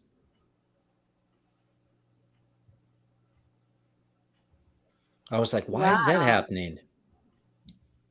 Why did they build it that way? I'll have to take I like this part. I do like this part when he stands up and it kind of transitions into the other. Actually, if you're over in Europe, that part, they're made different than over here. Well, that's the weird thing about it. We're supposed to be in Georgetown. I've been to Georgetown. I'm curious if the interior that they made for the house matches the real house. I actually don't think it does because the windows are in all the wrong places, if I remember right. Thanks for except for that extension that they had to build. Right. If like the stairwells work and that's like where everything was placed. Bye, Ashton. Night, Ashton. Can you imagine William Shatner as Father Lamont? and then him going, "The good locusts." Oh my God! I would have been in love with him. I'm all right. I'm in love with him now. We've got to stop Pazuzu. Daddy was so hot. I love that. Oh my gosh. Phew. What made you But how think much of time that? does she have? How much time? That's a really good impression.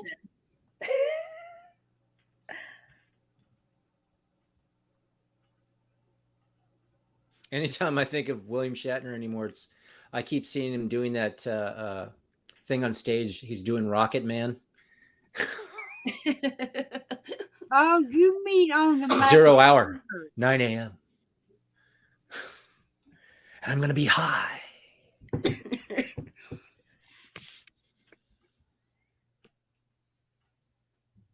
Oh, we're missing out on the song.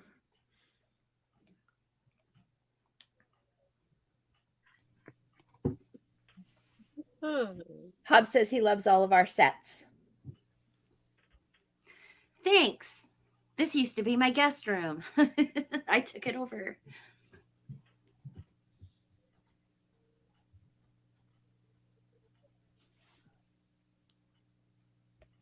And Ashton said, best of luck on your surgery, Jamie. Sorry, I missed that. We were all talking earlier. Oh, thanks. I'm sure she'll tell me that on her own. She's friends with me on Facebook. Oh, is she? Oh, okay. Yeah.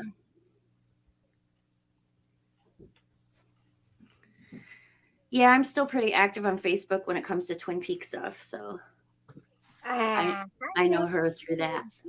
Okay, gotcha. Are you going to come down here and say hello to me? Come on. Jack. Jack. Hello, Grumpy. Hello, yours.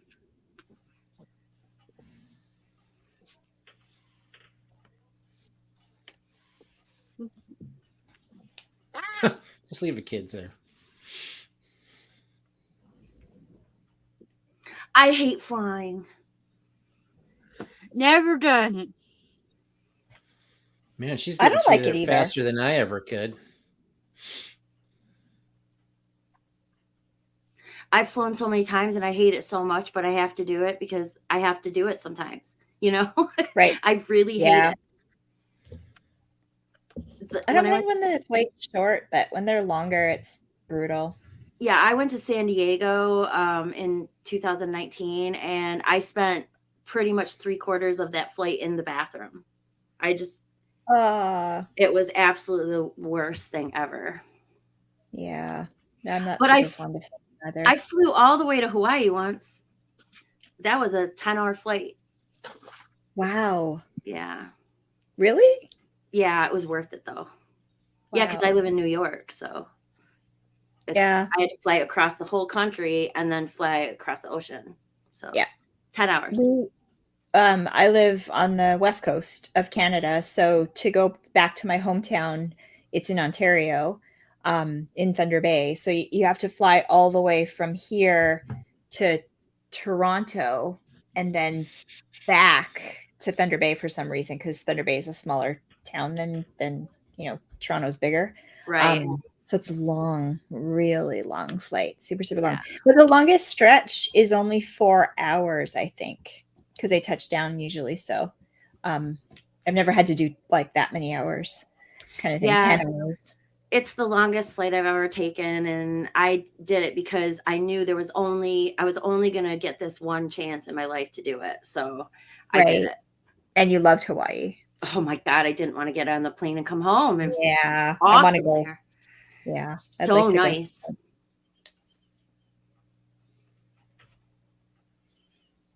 Man says, Jack! Jack! Yeah. Hello to everyone, Jack. Say hello. He's awake. He's awake. Man wants to come to Canada. You can come stay with me, man. Anytime you want. See? That's why I don't like to fly. Yeah, the turbulence. That's oh my gosh, it's terrible. Yeah. Did anybody have their seatbelts on? It didn't look like it, did it? It was too quick, so they didn't have to. I don't know. Hello. Rob is in Montreal, right, Rob? I got to go there sometime too. I got to visit my cousin. One day.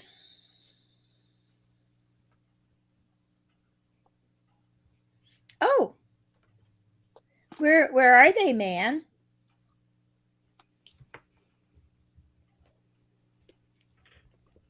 They're from where? She said they're from here, I think, somewhere, but I'm not sure where. I have to go.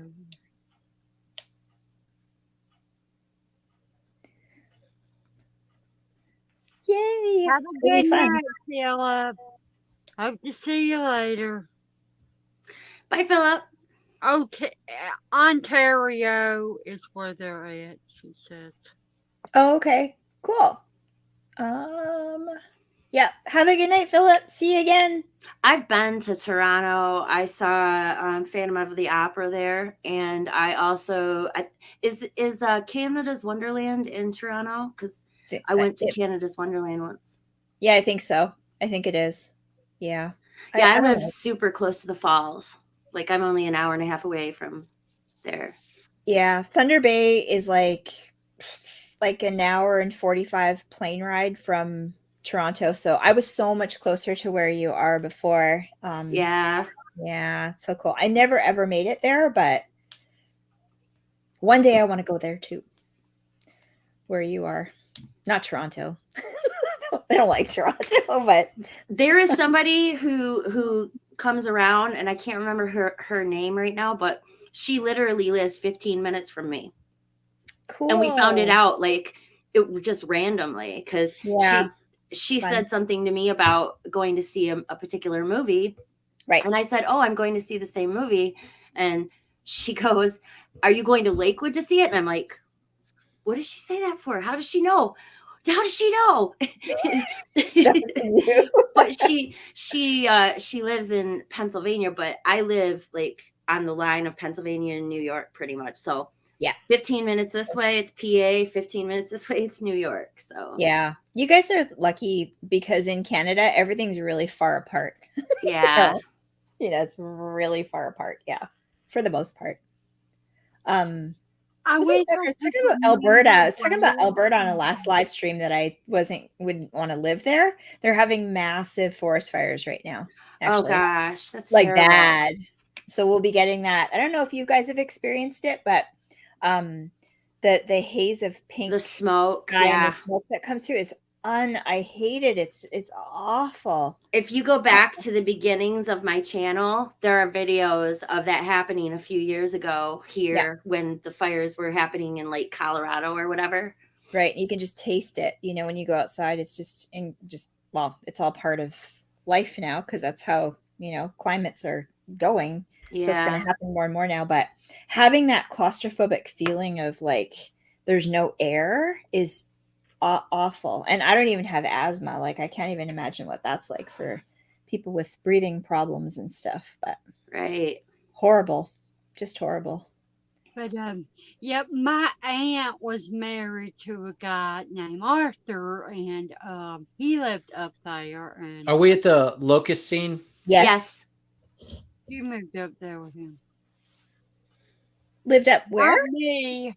I am watching the van driver eat his sandwich, and now he's. That whole little segment had a lot of really crazy scenes and images and stuff happening. Mm-hmm.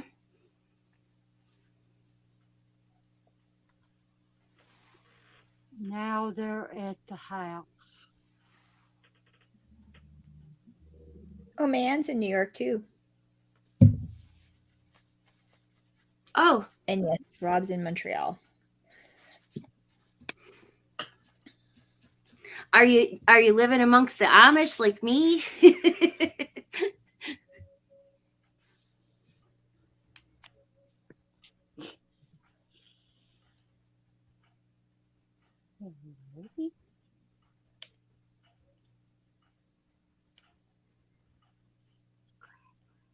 Oh, he's not dead. He's just freaked out. Okay. Yeah, like, this is not my favorite part of the movie. The ending part is, I don't know. It's where it kind of goes for me. Too over the top. Yeah, and it seems forced or something. Right. I think it almost depends on what version you watch too, because it's like you'll either get them walking off at the end or the fade out. Yeah. The last time I watched this, I watched the extended cut, and I honestly think that is just too long. Too much? Yeah. This feels like the extended cut. I've already noticed a bunch of stuff that was cut out in the other version.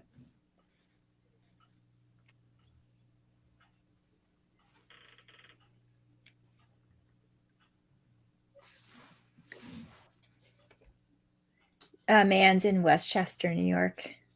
Other side of the state. Now I'm seeing the bubbles. I live in Western New York. We don't like being called upstate over here.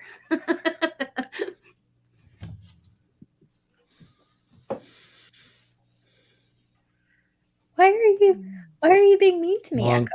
I didn't say anything to you even. Echo, why are you so mean to Karen all the time? Always Stop mean. that. It's terrible. Man, don't encourage him. Oh, I should get merch. I like that. Yeah, actually, that would be pretty sweet on a t-shirt, and I would wear it for sure. Okay, I'm writing it down. Yeah, the other day I did a live stream. This is before my whole thing went to kaput, and my friend Heather was on there, and Echo was being mean to Karen, and she said, "Leave Karen alone." Yeah, you're annoying, Echo. She's just kind of staring out. Echo, you're being like that kid in 5th grade that kept pulling on my pigtails. You know what I'm saying? You gotta cut it out. Still in the midst. How about Amityville Killer Karen? This scene was supposed to have been a lot more graphic. Yeah, I always thought this was kind of. It was supposed to have been a lot more graphic too, and it's funny to think that John Boorman was against cruelty to kids, yet he'll have Richard Burton have sex with Linda Blair. Yeah, how old was she when this came out? Like 16?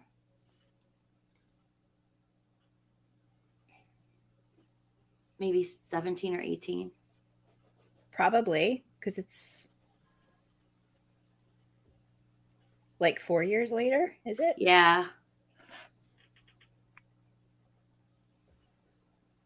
I love this. We like to call her the good locust. She evolved to resist the brushing of the wings. Genius. I love that part. It's my favorite thing. I always go around telling everybody I'm the good locust.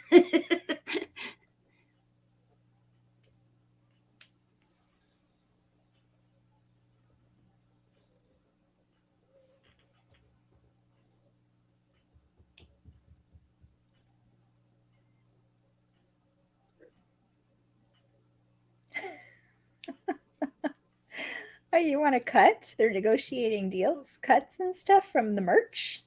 Sure. Actually, man, I would give you half. I'd give you 50%.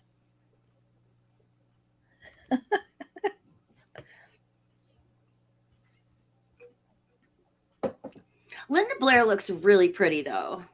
She does, yeah. A lot of guys are in love with her, too. Ask. Yeah, my brother was. Yeah.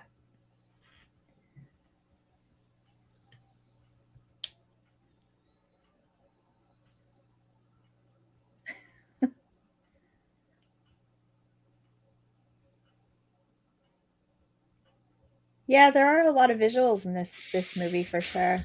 Yes, and I absolutely love that. Yeah. Yeah, I get that. I'm seeing this from a whole different perspective now that I'm watching it again.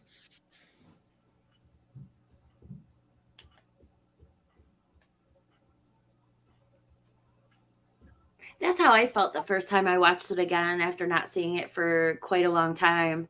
Yeah. I was like, you know, I actually see the flaws in it more now than when I was young. But I still love the beauty of it. Right. Yeah.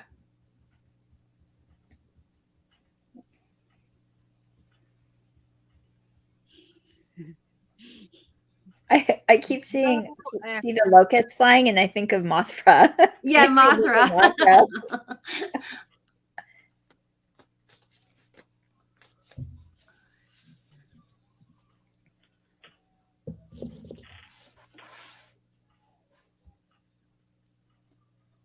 Like, this fight is just too long. It's going on a bit long. Well, they wanted to get in all these images, right? Yeah.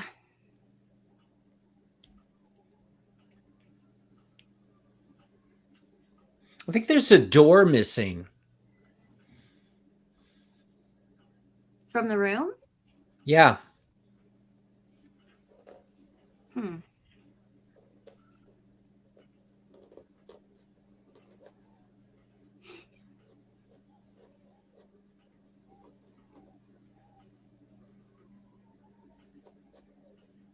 I always get disturbed by this. I know it's Pazuzu and he's fighting a demon here, but I get so disturbed when he chokes her. It just bothers me so much. Right. Not that he's beating a hole into her chest and ripping out her heart. That too, that bothers me as well. It's difficult to watch. Had he been a Terminator, the whole process would have been a lot faster. Yes. Agreed. He needs a little Arnie.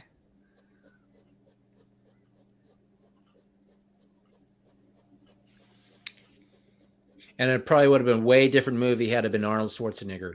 Heck yeah. He'd be saying the good locust. The good locust. I will be back.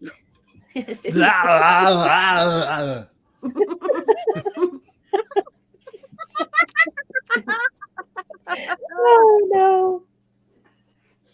I must pull out her evil heart. And then at the end, you gotta get to the chopper.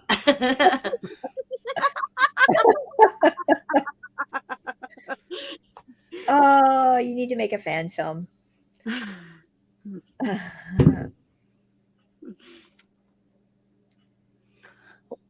It's not a tumor, it's a heart. Sorry. Don't go down there.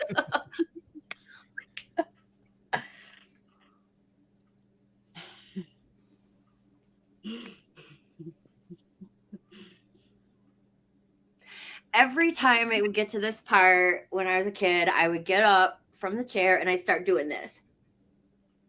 Like her.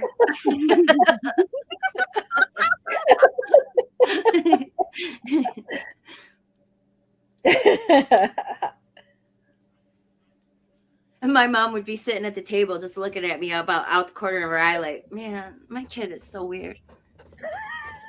You're so cute. This is I'm going to guess this is the original cut because I was looking in my Blu-ray. It's got the collector's edition. Yeah. Right. Yes, that's the one I have. And I'm watching. There's the original cut that's 117 minutes. Yeah. And then you've got the original home video cut that's supposed to be 102 minutes. Yeah. Oh.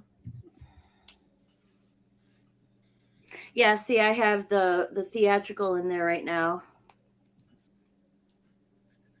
I like the artwork on this disc so much, though. See, it has this Reagan's face. Yeah, I like the cover of this one. I like it, actually. Thought I owned it, but apparently it's not. Double-sided, but I like this. I like this cover better. So. Oh, can I see it? Yeah, you want to see the other side? Yeah. It's a Scream Factory release. Okay, cool. Guess I'll have to be ordering that for my collection. Yeah.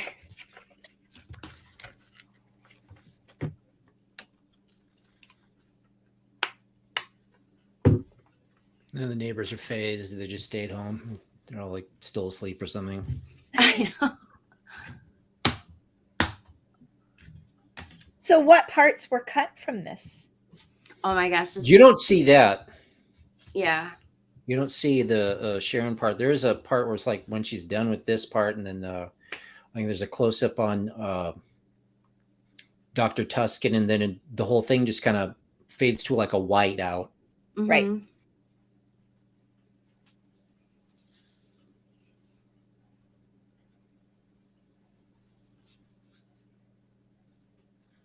But now all I can see is Schwarzenegger as Father Lamont. Yeah. The time has come. How about Pacino? We're not going in there. No. But she's got a great ass. I didn't sign up for this.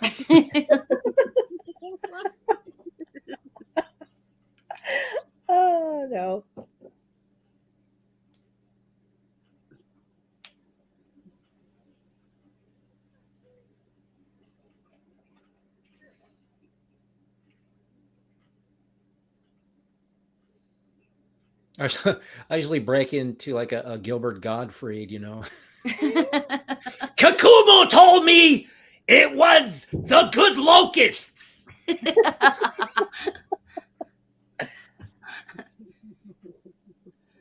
Christopher Walken as Father Lamont. Wasn't he considered for that? I think he was. He probably was. At some point when he was starting out. He probably was. You know, we're going to have to get Pazuzu out of that room. It's awesome. Somehow. Oh, I love that. Maybe a little bit more cowbell. I knew that was coming.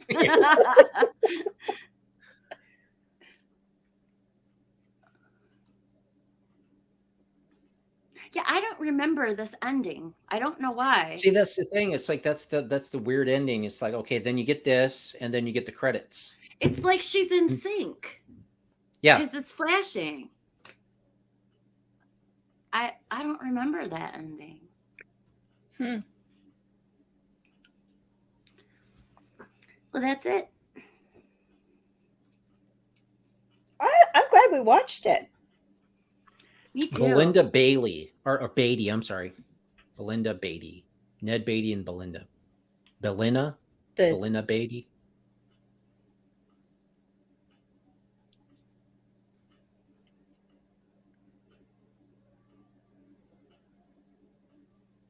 We still don't know who possessed Regan was, though.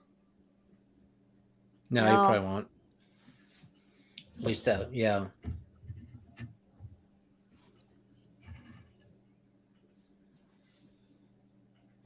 Special locust photography. I want that job. Special locust photographer. That's awesome. Yeah. And you still get the Dick Smith makeup. I'll be right back. Sure.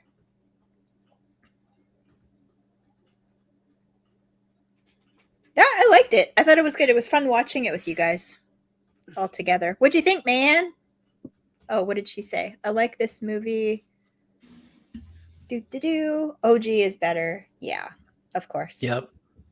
Man, have you seen 3? Yeah, have you seen 3?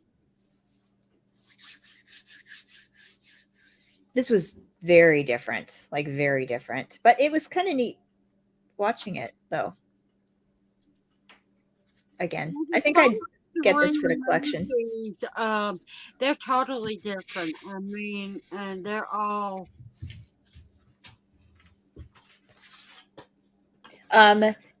Yeah, man, you got to watch the 3rd one, too. Yeah. You'll probably like that one, actually. Or maybe not. I don't know. If it hadn't been for Jason Miller reprising the role, I probably would not have watched the 3rd one. I mean, just watching what was originally going to be put out there with Brad Dourif playing both. Yeah. I guess Jason Miller was just a little bit too far gone. I think Blatty thought that, you know, as far as like him being described as having wet brain. Right. I mean, you know, listening to him talk in some of the documentaries, you totally could tell. Yeah. Yeah. Yeah, I get that. And if you do come across, I think it's like a documentary called Miller's Tale. Miller's Tale. Watch that. Yeah, it's about Jason Miller. It leads all the way up to the bust that was made for him in his hometown. Oh yeah. Yep.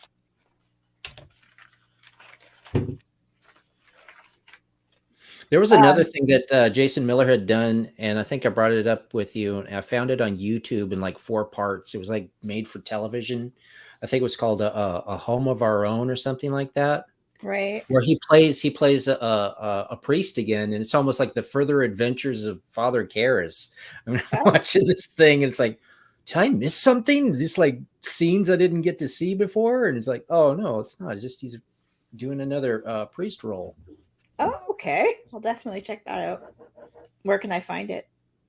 I found it on YouTube. Okay. I'll see if I can find the links, and I'll send them to you. All right. Thank you. I appreciate that. But do watch that one that I sent you, an hour ago? Yeah, I will. I will for sure. Yeah, we liked it. Thank you, Jamie, for fighting for it, getting us to watch it. Because, like, Man liked it. She likes the OG a little better, but she enjoyed it though.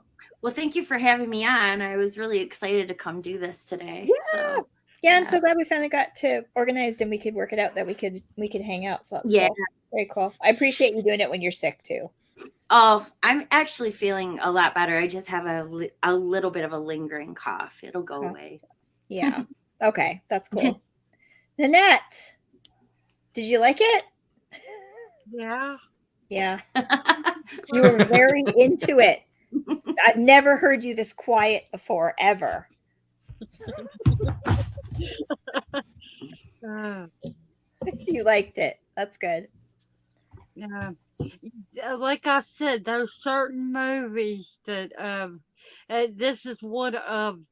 If I've not seen it too many times, I'll do that. If it's a certain movie, or if Yeah. it's one that I really enjoy. I mean, it's part of the reason I don't want to do the Lost Boys watch party, because You get right into it. I'll be like I'll be staring at the movie and Yeah. everybody be like, how are ya?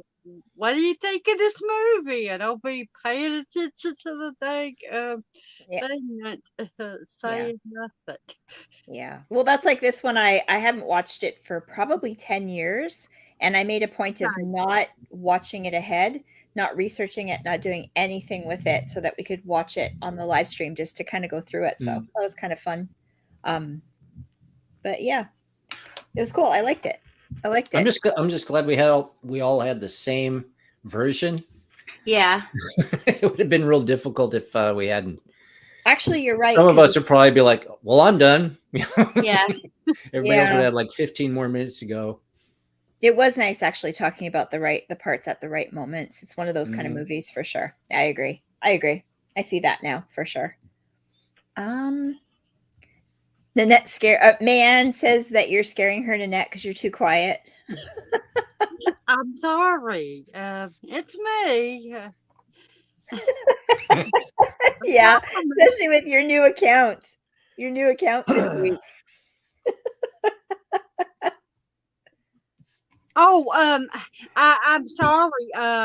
It's the same name, but my email, if you want to find me this way, is Lynn, Lyenne,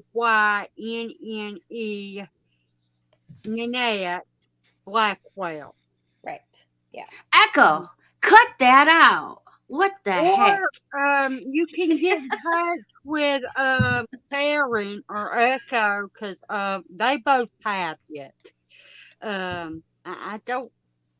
can't remember who else has my email. That I know Hobbs does. Right. I haven't really I haven't really went on to everyone's and started adding all the people I know back on there. But are you're gonna go back though to your old? Yeah, I am. Just as next soon week. as everything's worked out and everything, Right.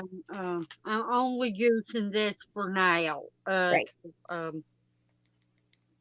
I'm addicted to my and even if I wasn't, if I didn't get a new Instagram as soon as I got kicked off of my email and everything, Heather would have been driving beeping up my thing till I finally got it figured out. We get on camera and talk to each other almost every day. So, yeah, we're all here to help. I know how stressful that is when you get locked out of your account and you can't figure it out. I've been there many times. Yep. I write all my stuff down now and keep notes of it, all the passwords, all the everything, and that way. But it still happens. And then when you can't get a hold of anybody because nobody works for Google or YouTube, it's frustrating. I tried calling the Google number. I looked it up and asked for it, and it said that it was disconnected. Yeah, well, they don't care. They don't care. So what are you guys working on this week? Do you guys want to plug anything? I'm working on sometime this week, me and Karen are gonna do Army of Darkness, and we may have Echo on with us doing Right. it. Depends on if he wants to come on. Echo. Hear that, Echo? You got to come on now because Nanette said it on live. So. Oh, I forgot I was love going to Army. show off my T-shirt from Linda Blair World Heart Foundation. Oh, cool. Oh, nice. Oh, that's really cool. I love that. That's cool. She got some nice stuff in there. You a little bit closer to interviewing her? I haven't even tried yet. What about and the Friedkin interview? Is that? Oh God. I'm hoping to get Mike on though. Make it happen. He said he might, once the trailer comes out or even the film, the new film. Okay. Do like a reaction and see what he thought of it. Oh, that's cool. I mean, he's already made up his mind, but we'll see what happens. He said he might. You got to keep emailing back and forth though. Oh, it's been on Messenger. Yeah, you just got to keep at it. Honestly. Once in a while I'll have a question or something to confirm something, and he usually responds pretty quickly when I see him on. Yeah. So yeah, we'll see. Hopefully it works out. I told you the story with Art the Clown before, right? So I told you the story with Art the Clown, right? I think so. Yeah. Yeah, we had it all set up. Then an hour before the live, he couldn't do it. To tell the girl, I'm so sorry, but he can't do it. He's working on a Terrifier 2. And then I swear to God, 10 minutes before the live stream, he went, "Oh, I can come on now." And I'm like, "What do we do?" They're like, "We have to do it. Just get it together and let's go." So we did it. Was he in makeup? No. But what was funny was I'm on the live and for some weird freakish reason, my phone went sideways. So I was literally like this. And I'm like panicking, trying to fix it. And he was sitting there on the screen and he went like this. It made me laugh so hard. No, he totally was just regular clothes, and it didn't to see him in real life like that. You would never dream he was that character in a million years. He's absolutely the opposite. He's going to be at Scarefest. He's going to be at Scarefest. Yeah. Who else is going to be there? Really nice. Oh gosh, Daniel Harris, Scout Taylor Compton, Bill Moseley. Gosh, there's so many. Alice from Friday the 13th, part 1. Right. Can't think of her name. Amy King, or Amy, is it Amy King? Something like that. Amy Steele. She's gonna be there. Lark Parr Lincoln. Did I say that right? Because I don't remember her name either. Fully. There's a huge list, and I can't really remember all of the people, and they're going to be adding to it as they go too. So by the time October comes around, there'll be a ton, because it's not until October. Because of your pass, you'll get to see all of them. Yes. Will they be up on stage on a panel kind of thing, or no? I won't. Okay, so it's. You can see certain ones, the way the line skip works is I still have to pay the money to actually see the you have to pay extra to get your photo done with them or something like that. Or even there's usually a few that you have to pay extra just to even walk up to their table. Like last year it was Robert Englund and Robert Patrick and Lance Hendrickson. Right. I snuck candids though of them when they weren't looking. You're not supposed to do that, but I'm sneaky. Yeah. So I ended up getting some pictures of them. I watch Wet Movie 1 and Cinestalker and and Cool Duder a lot, and they go to those festivals. Actually, Yeah. they're friends with Ariel, Splash with Ariel. Mhm. Yeah. And they do a lot of that too, but they talk about that a lot. Yeah, it's pretty like they'll tackle you and hunt you down and try to to get the little candids or whatever. Yeah, they were like, there was this whole setup where it was like the Nightmare on Elm Street house facade, and you had to pay $5 to stand in front of it and take a picture with your own camera or phone. So wow, I was like, yeah, they're nickel and dime. They nickel and dime you like crazy, but like I wouldn't buy any of the food there, any of that stuff. So because they want like $2 for a bottle of water or something like that. So I was like, nah, I'm not gonna do that. Overcharge for everything. Yeah, it's always probably the event place coordinators, whatever, that end up charging, because that's what's happened here. We used to have a lot of like outdoor free concerts and things like that, but then they would start putting like massive huge fences up around things, so you couldn't even like hear it or look at it. You had to pay the entrance fee, and then to get into the food booths and stuff, you had to pay to get in to go buy the food, and it just kept kind of going and going and going, and that's what happens. They had Christine behind a paywall. They had her actually behind an actual wall that she was completely covered with curtains all the way around it. You could see the back of it, but you couldn't sneak any pictures or anything like that. You had to totally pay for that. Now they had the creeper was there with the creeper van, and it says "Be Eating You" on the back. I just love that. And they were a little more lenient with that one, but I know that Danielle Harris and Scout Taylor Compton are going to be doing their actual podcast from Scarefest this year. So I might be able to get in and sit in the front for that. So yeah, that's cool. So basically you're saying you have to pick and choose and decide ahead what you're going to do so you don't go broke. Right. Yeah. Because like last year, I didn't have VIP tickets last year, and I got my picture taken with Dee Wallace, and I had her sign my the Howling Steel book, and she wrote "Bite Me." I loved it. It was great. And awesome. I also had my picture taken with Bill Moseley. And that's so cool. Was he cool? Yeah, he's super cool. I'd love to meet him. He said, "What do you want me to write it to?" I said, "Jamie," and then I went heart, right, like this, and he put a heart, like, instead of writing out heart, because he didn't get it, So I was like, "Oh, I love that. That's adorable." And he even changed the marker to a red one, so it was a red heart on there. Oh wow, that's very cool. Yeah, wow, and I told him, I walked right up to him and I said, "Hey, you liked my tweet one time," because he did. So I thought he's like, "I did," and I'm like, "Yeah, you liked my tweet about Rob Zombie," because I was just sticking up for Rob Zombie like I always am. Mm-hmm. That's cool. Yeah, Rob Zombie's cool too. Well, that's really cool. That's exciting. Well, that'd be totally worth it. We don't get any of that stuff up here.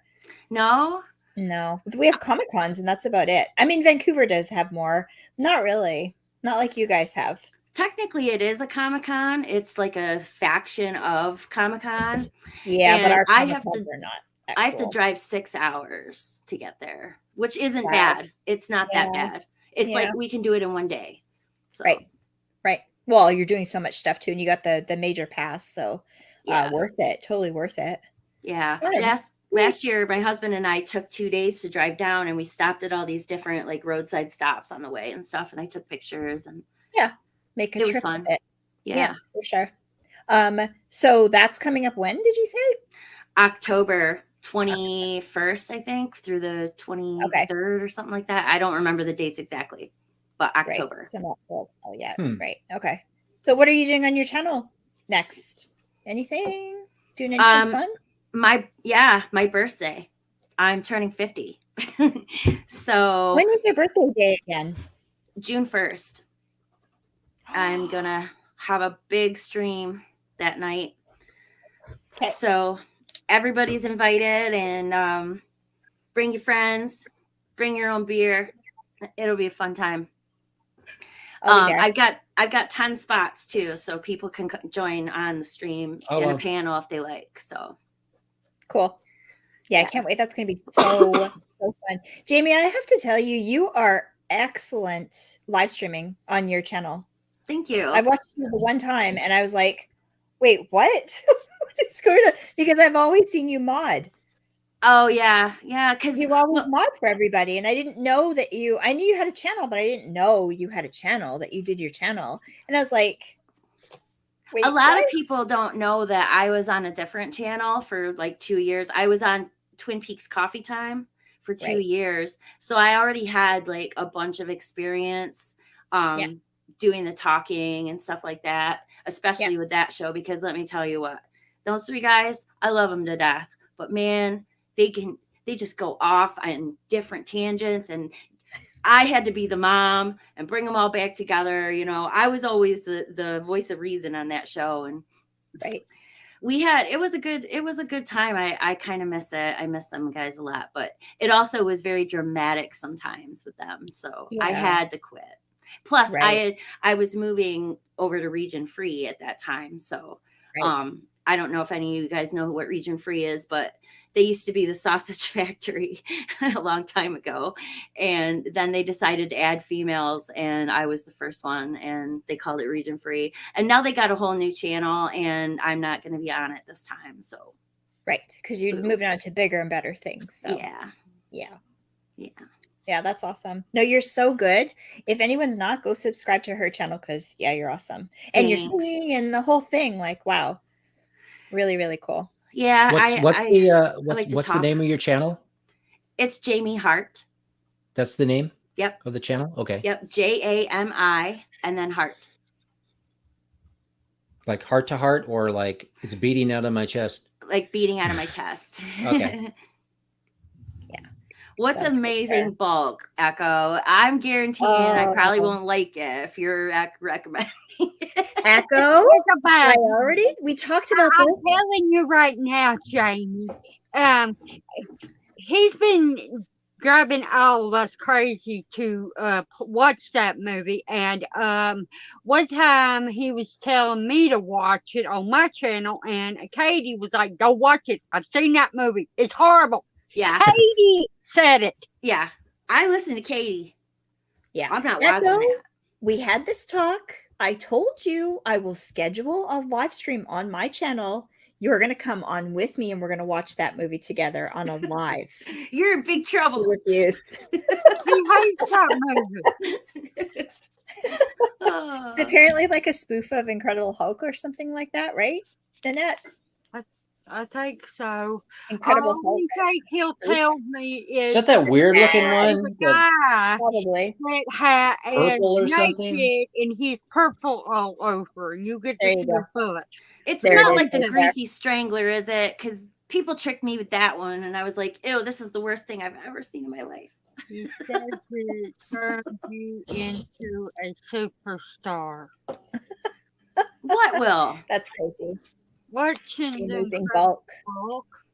Nah, I'm not watching The Amazing Bulk. No, if you're not coming on the live, Echo, we're not watching it. But she says yes. I'll be like, "Oh, my internet's broken that night. Sorry, can't do it." Yeah, I want to do more on my channel. I just need to get my butt in gear, and because I've been going through this whole health thing, it's been holding me back a bit. Yeah. So once I get back to where I was before, when I was actually doing a show once a week, because back when I was on Coffee Time, I was on there once a week, so I was doing it regularly. I just haven't gotten to a point where I have enough energy to do that. So yeah, it's hard. Like I'm way behind on stuff, and actually scheduling something with someone helps a little bit, because Gore and I are going to fire up our show again for the horror of it on Tuesdays. So you kind of make a point of doing it when you have that. When you have to schedule it and do it. But trying to get into regular uploads on your own, it's hard. It's really hard. Yeah. Yeah. I know what you but mean. take your time. Don't stress yourself out, and do what you can, Yeah. That's all you can do. Nai's always telling me too. She's like, "Karen, are you okay with all of that? Because you're working on too much stuff right now. I'm worried about you, So I always kind of keep that in check too. Because it can get a little crazy. A little bit crazy. But once a week is a good goal, I think. Sorry. That's okay. Once a week is a good goal for you. Yeah, I think so. I just have to, there's been a lot of obstacles with the health. So as soon as I get myself back to where I'm feeling good and I can start having something consistent, because a lot of times I'll say, okay, I'm going to go on this day, and then it'll come to that day and I won't feel good, you know? Right.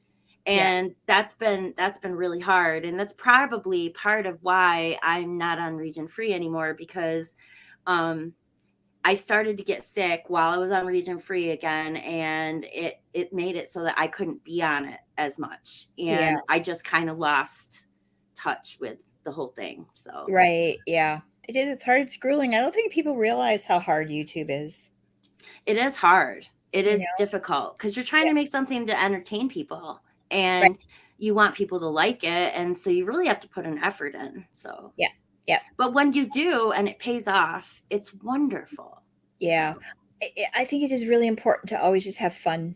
Always try to have fun every time you do anything. Don't try too hard or, get caught up in that, the numbers game, and just have fun and take a break. It's nothing wrong. You know what? I took like 3 months off not that long ago because I was at a really going we had the Spirits and Screams live stream, and the Final Girls were all together, and it was just like crazy.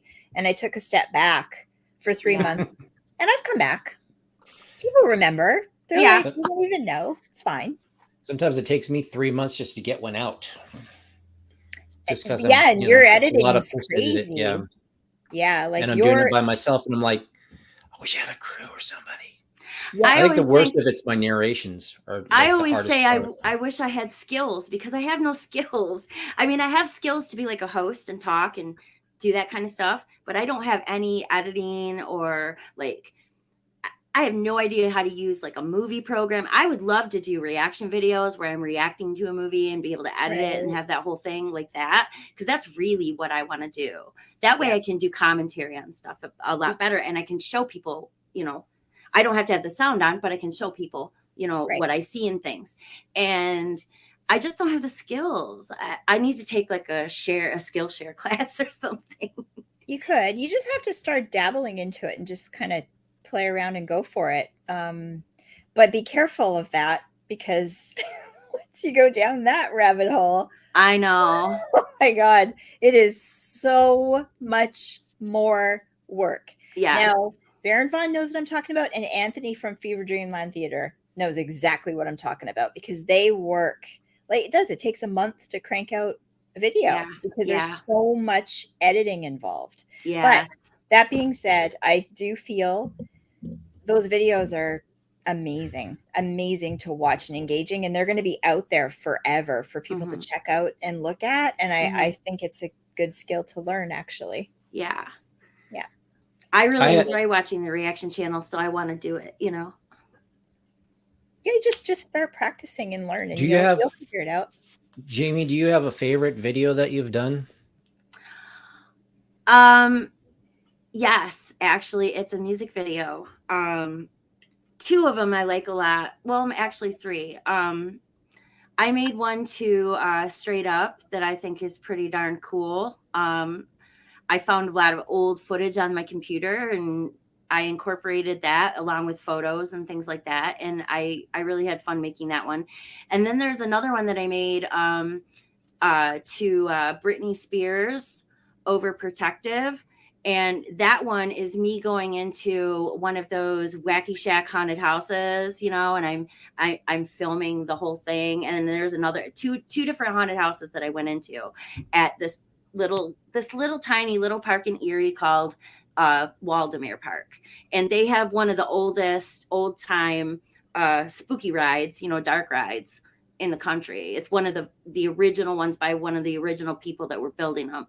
And so I wanted to film that. So I filmed it. I snuck my camera in and I filmed it. And then I used that as part of my music video, and it worked out really good. Oh, and there's another one, Are You Happy Now, that also has a lot of that footage in it too. So those are the ones I like the best. Not the ones where I'm showing my face, the ones where I'm showing everybody else's. Yeah, I'm not used to being in front of the camera when I'm doing videos, it's always usually I'm just doing some narration in the background. Yeah. Mhm. Anthony But, does that too. Those are great videos too, though. You know, my favorite videos are the ones that where it's a spontaneous thing, and it's like, I'm gonna do this one. It's like what was that? It was like one of my Pennywise shorts. What if it was Pennywise and not Pazuzu? The one where they're coming up the stairs, and you hear Tim Curry's voice doing the whole, "Excuse me, sir, do you have Prince Albert in a can?" You'd hear it in the hallway. It's muffled, and then you get into the room, and you're watching Regan doing this thing, and while she's doing that, it's to the laugh of Tim Curry's it. It was like, it just looks funny. And I think one of the hardest ones I had done was the one where it was kind of like a what if The Exorcist opened like Night Gallery. There were so many layers in that involved in that one that it started to depreciate in certain areas where like it started to do some weird pixelation. So if I get a chance, I might try to correct that, but it's going to take some time. It's like well over 30 something, maybe 40 layers just to make that image of, like, I don't know if you remember the opening for Night Gallery, but yeah, I pretty much followed it. And instead of having the images that you have in there, some of them were like live, like animated, like from segments from the film. And then other ones were kind of portraying paintings, so you kind of got a mix of that. What do you do when your video gets so bogged down with stuff that you can't make sense of it anymore? Do you start cutting back? Like it starts to get overwhelmed, Yeah. I start taking sections out. I noticed there was always a problem. There was always seemed like a problem when I got into the texting part, where you're adding the, like, it would start bogging down and glitching. So I would just do the visuals first, and sometimes if it was too complicated, it would be in sections. Right. And then I'd have to piece it together later.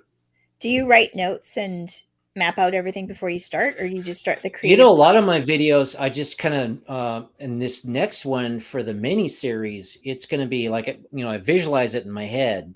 Right. But then there's a lot of times where it almost relies on the narration. And that's the hardest part, just kind of get the narration and see if it flows properly. In the beginning of this one, it's going to be like, I got to be able to like hook my audience and keep them there.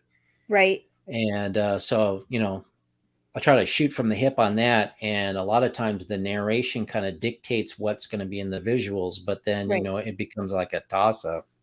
Right.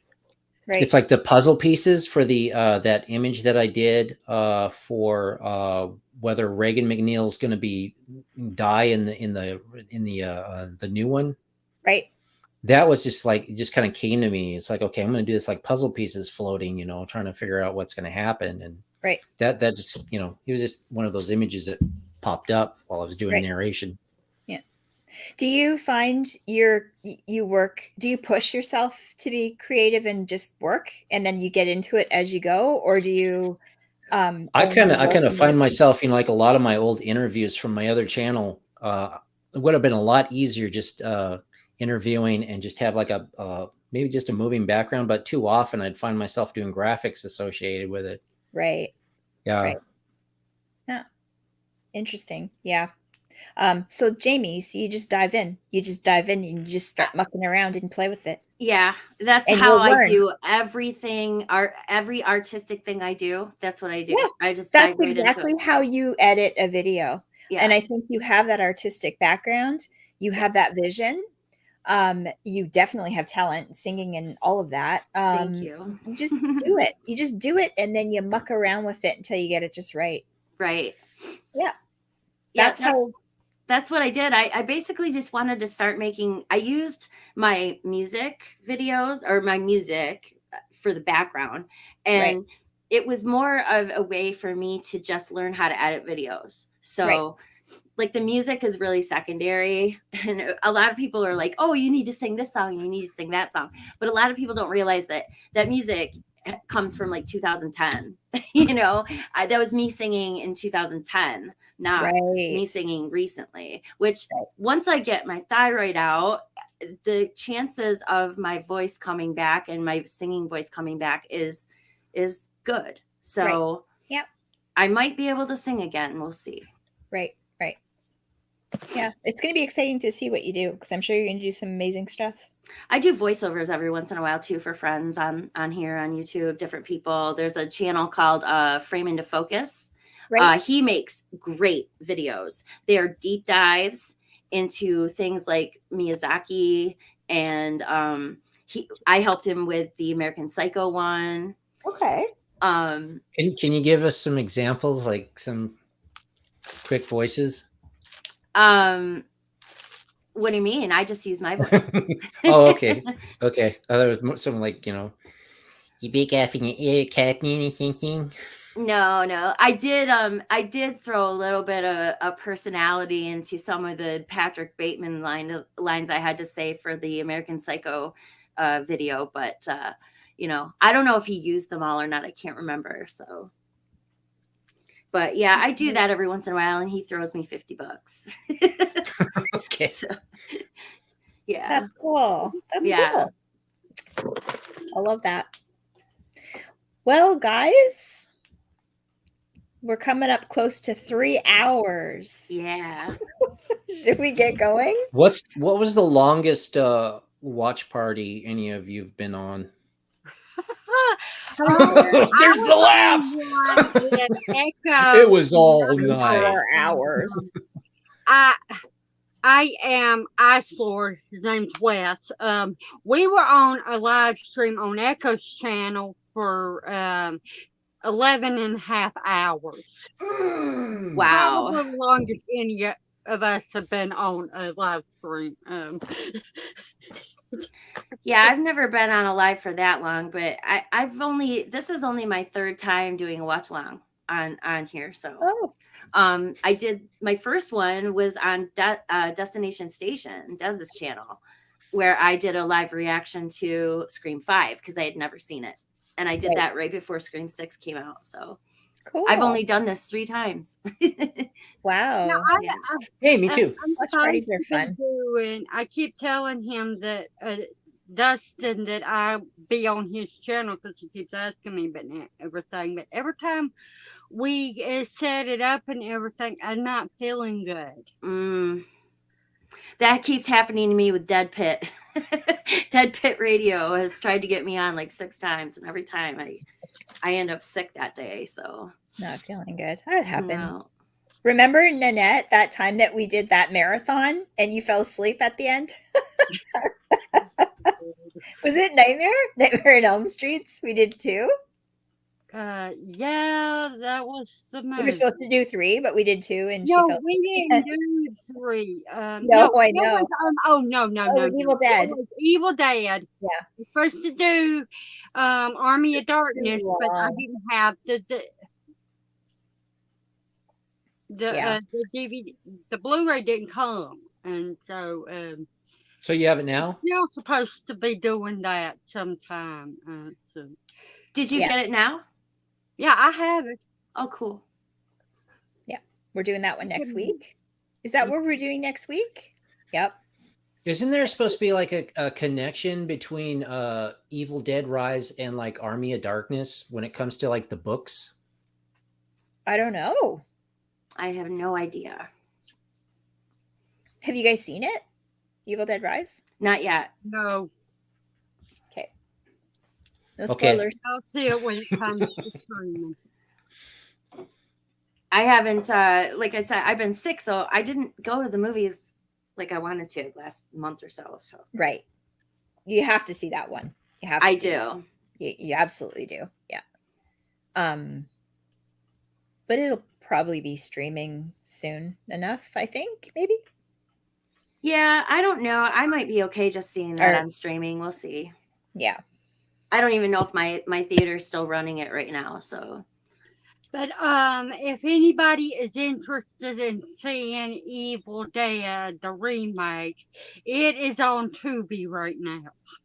Is it? That's the 2013, right? Yeah.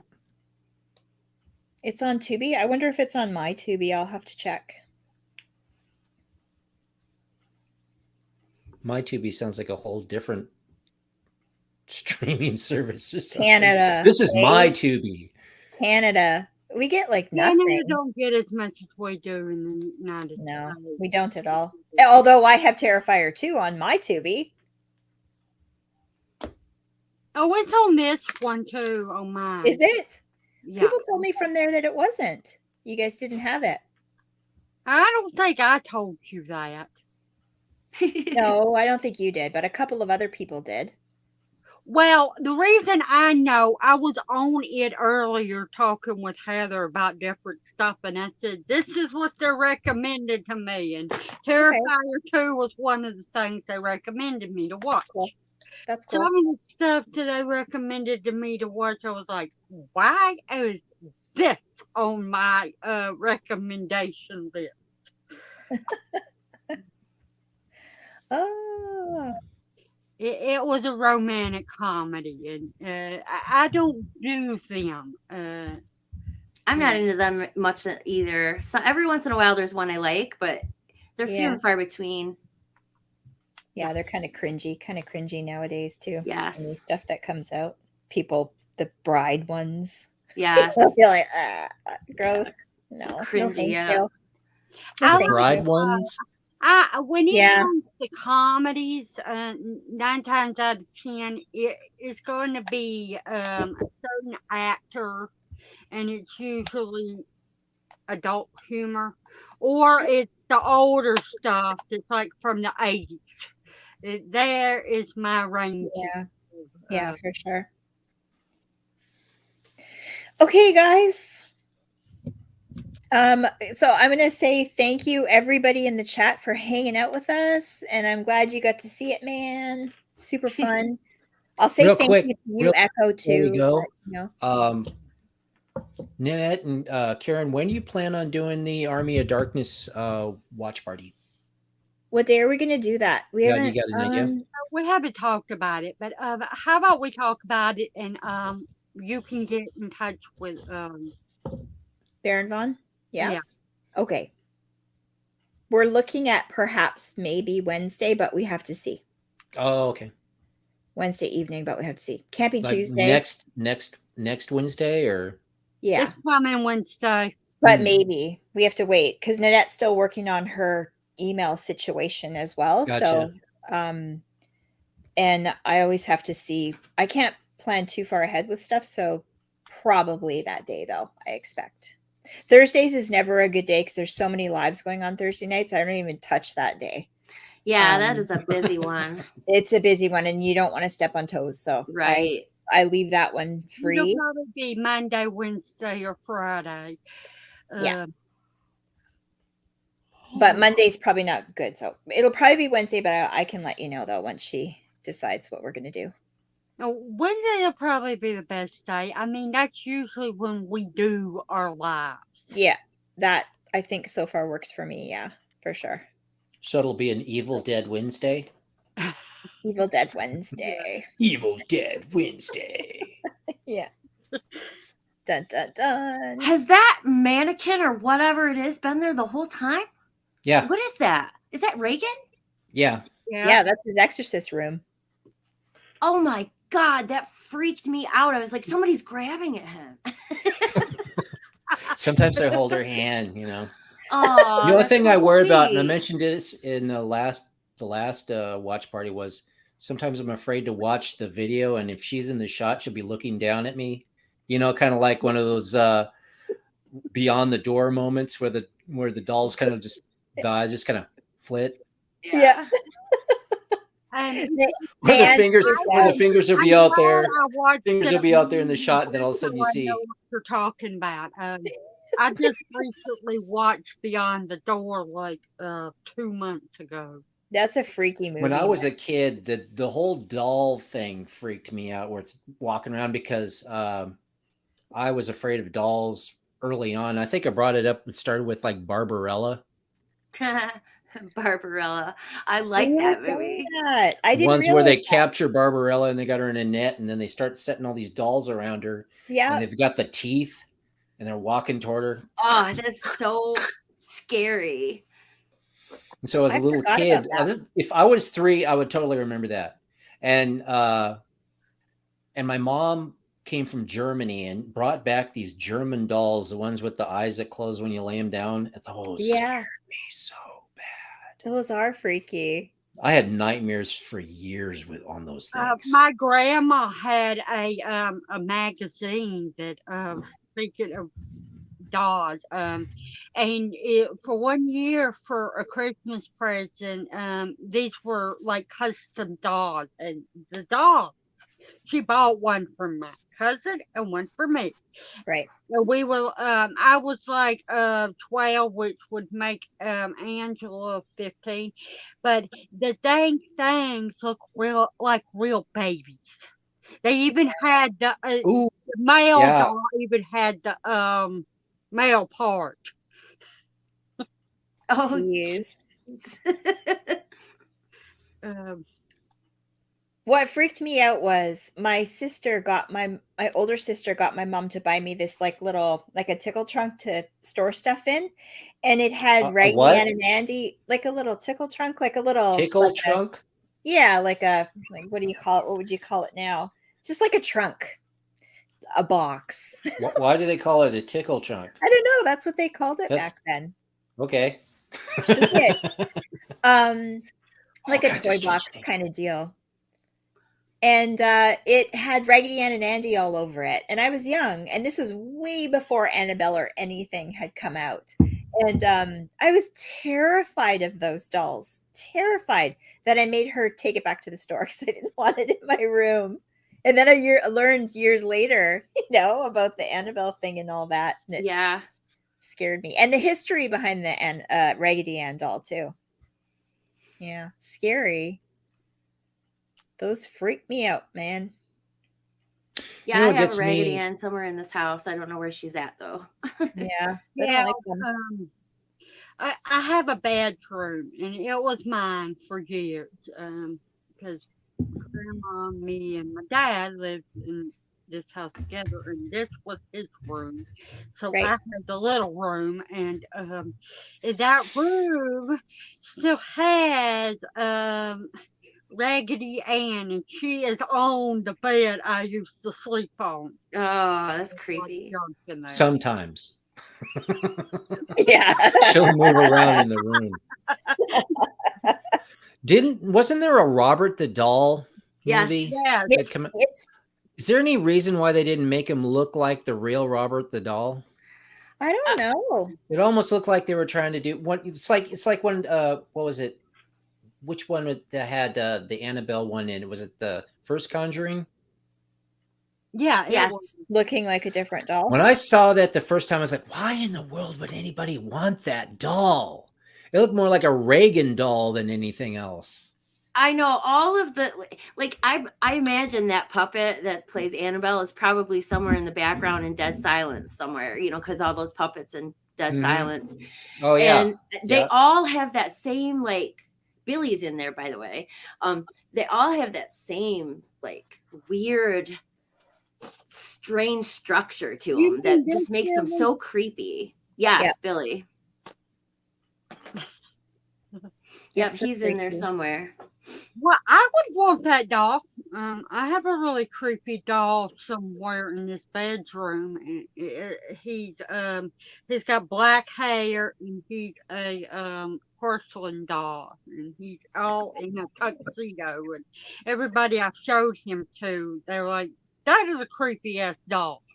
I don't think it is. But everyone else. So strange. I've had so many weird things happen when anybody even talks about Robert the Doll that I was going to do a live stream of it, and I'm not doing it. Really weird stuff. I'll tell you one story. So I was going to do the live stream, and my daughter and I were joking about it, and it was cold outside, and all of a sudden the window cracked. It just cracked, and I heard a pop. And I went, what the heck? Did something hit the window, or what was that? She looks over. Doll face looking in, and then the window cracked. At that moment, I made a joke and said, "Oh my God, I guess I shouldn't talk about that movie anymore." the light in the kitchen flickered and burnt out right at that moment. That is creepy. Started to freak out, and I said, "That's it. I'm done. I'm not doing this anymore." Yeah. Wow. Yeah. True story. And I don't even I always think that, oh, it's a coincidence. Well, that could have been a coincidence. But then when the light burnt out, I was like, what is going on here? That's enough of that not happening.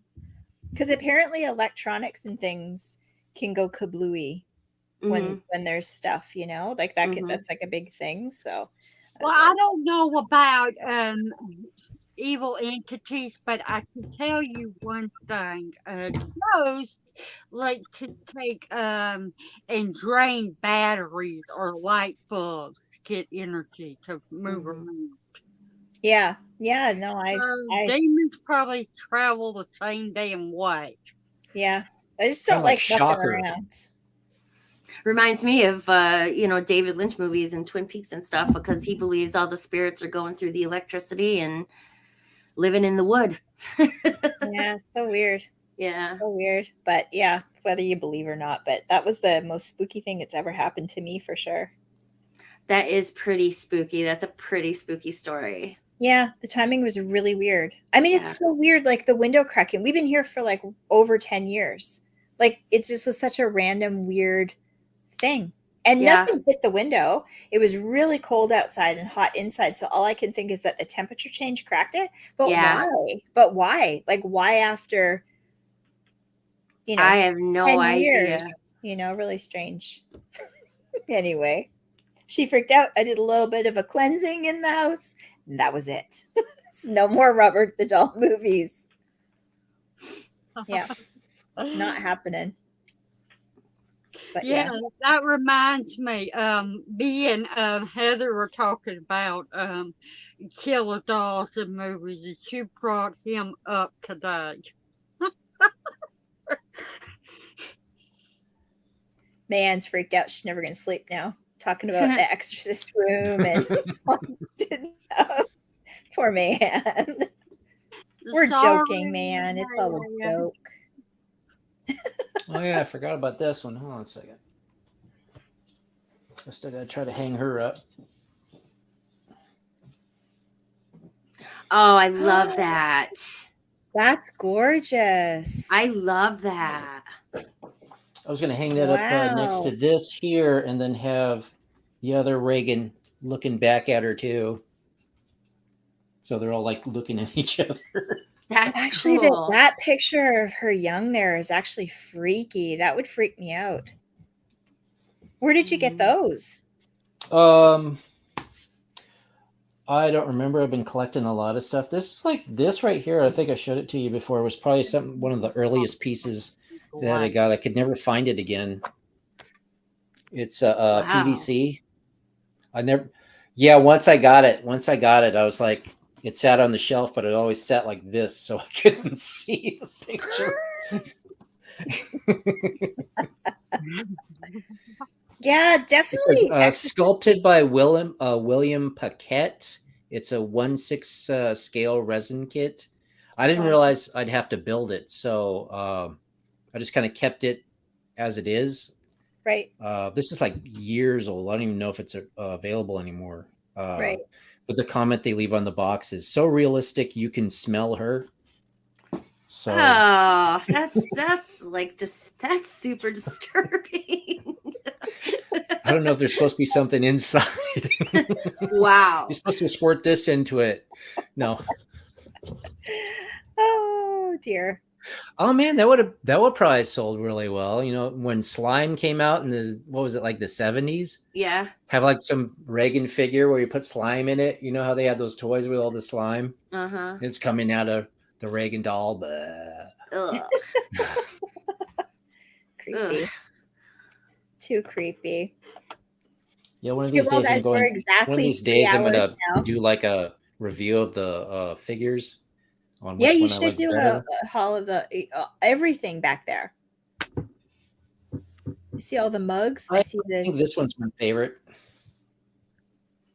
Ugh, that is just disgusting. I love it. I don't really have very many figurines. I mean, I've got Sam, and I've got a bunch of Jack Skeleton and Sally. Right. That's cool. You have so many movies and stuff, though, so don't you complain you don't have figurines. Yeah, because look at all those movies Well, you got back I there. have a lot of statues. You have lots of stuff, so never mind. I've got a bunch of Funkos. Like I've got right there those 4 that are sitting on that shelf. Those are Seinfeld. Oh, cool. And then there's a shelf above that you guys can't see. That's all my Twin Peaks ones. There's Laura wrapped in plastic. Oh, I love that. That was such a great find when I finally found that. Right. I got that at Scarefest last year. That was my big win at Scarefest last year was Laura Palmer wrapped in plastic. Funko. Cool. That's Yeah. cool. I'm real big on I've got coffee mugs just because I drink a lot of coffee. This is one of the ones I got from Linda Blair's World Heart Foundation. I thought that was kind of neat. That is COVID cool. makes my head spin. I love that. And I had to get the cat one. Oh, I like that. Aw. Those are fun. That's neat. Cool T-shirt too. Oh, I got Funkos, but most of them are Nightmare Before Christmas. That's cool. That's cool too. I used to tell people I dug this up in the yard. Oh my gosh, that's awesome. That's cool. Yeah, that's neat. You have neat stuff. I'd be afraid to go in that room too. Yeah, he was showing a lot of that stuff when he was on Gore's channel. Yeah. That's how I know about Yeah, he was Regan. asking. Yeah, he was asking about one of the stuff that he hadn't seen, and I think it had to do with like the knives was one of them. And I thought this was just kind of bizarre having what is this for like Thanksgiving or something, And Yeah, That's fun. cool. I like love that. that. they need a Halloween one like this. Yeah. I think they probably have one. I bet you there was one at Scarefest last year. I bet you'll find one this year. This one's like a steel etching That tumbler kind that of I've got from Etsy. I guess he Oh, cuts them. Cool. I thought this was pretty slick. That is I love nice. It even that. it's really nice. It comes with its own little cleaning kit and everything. Horror Fair. It's a website. It sells things that are horror related items. Oh yeah. I think that's the name of it. I might be wrong, but it's something like that. And it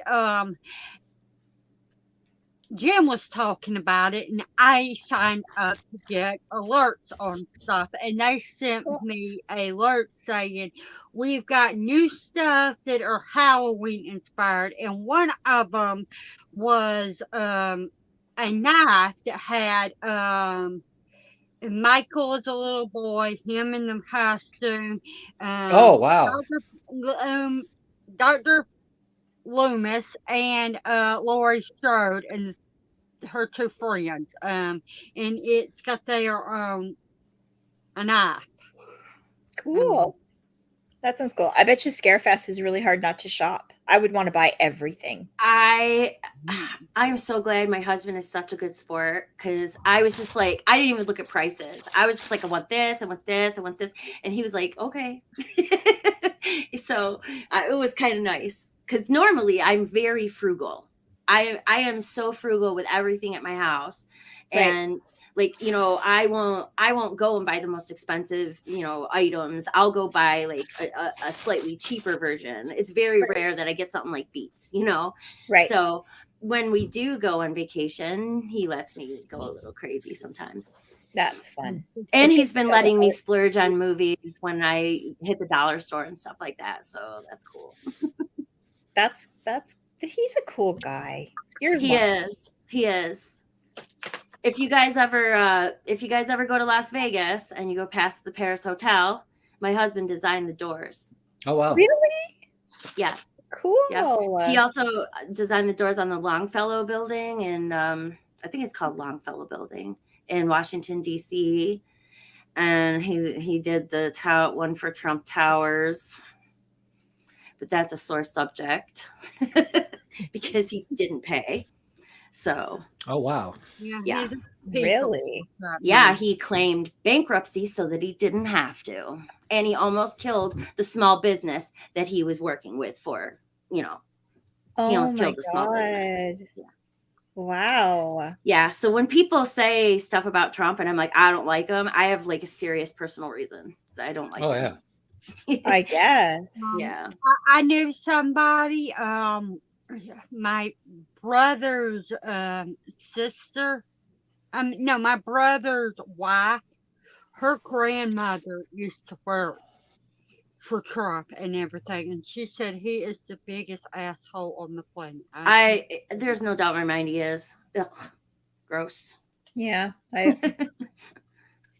But I believe it. it's like stuff that I was talking to somebody about and everything, and they say you can look in somebody's eye, and you may try to act like,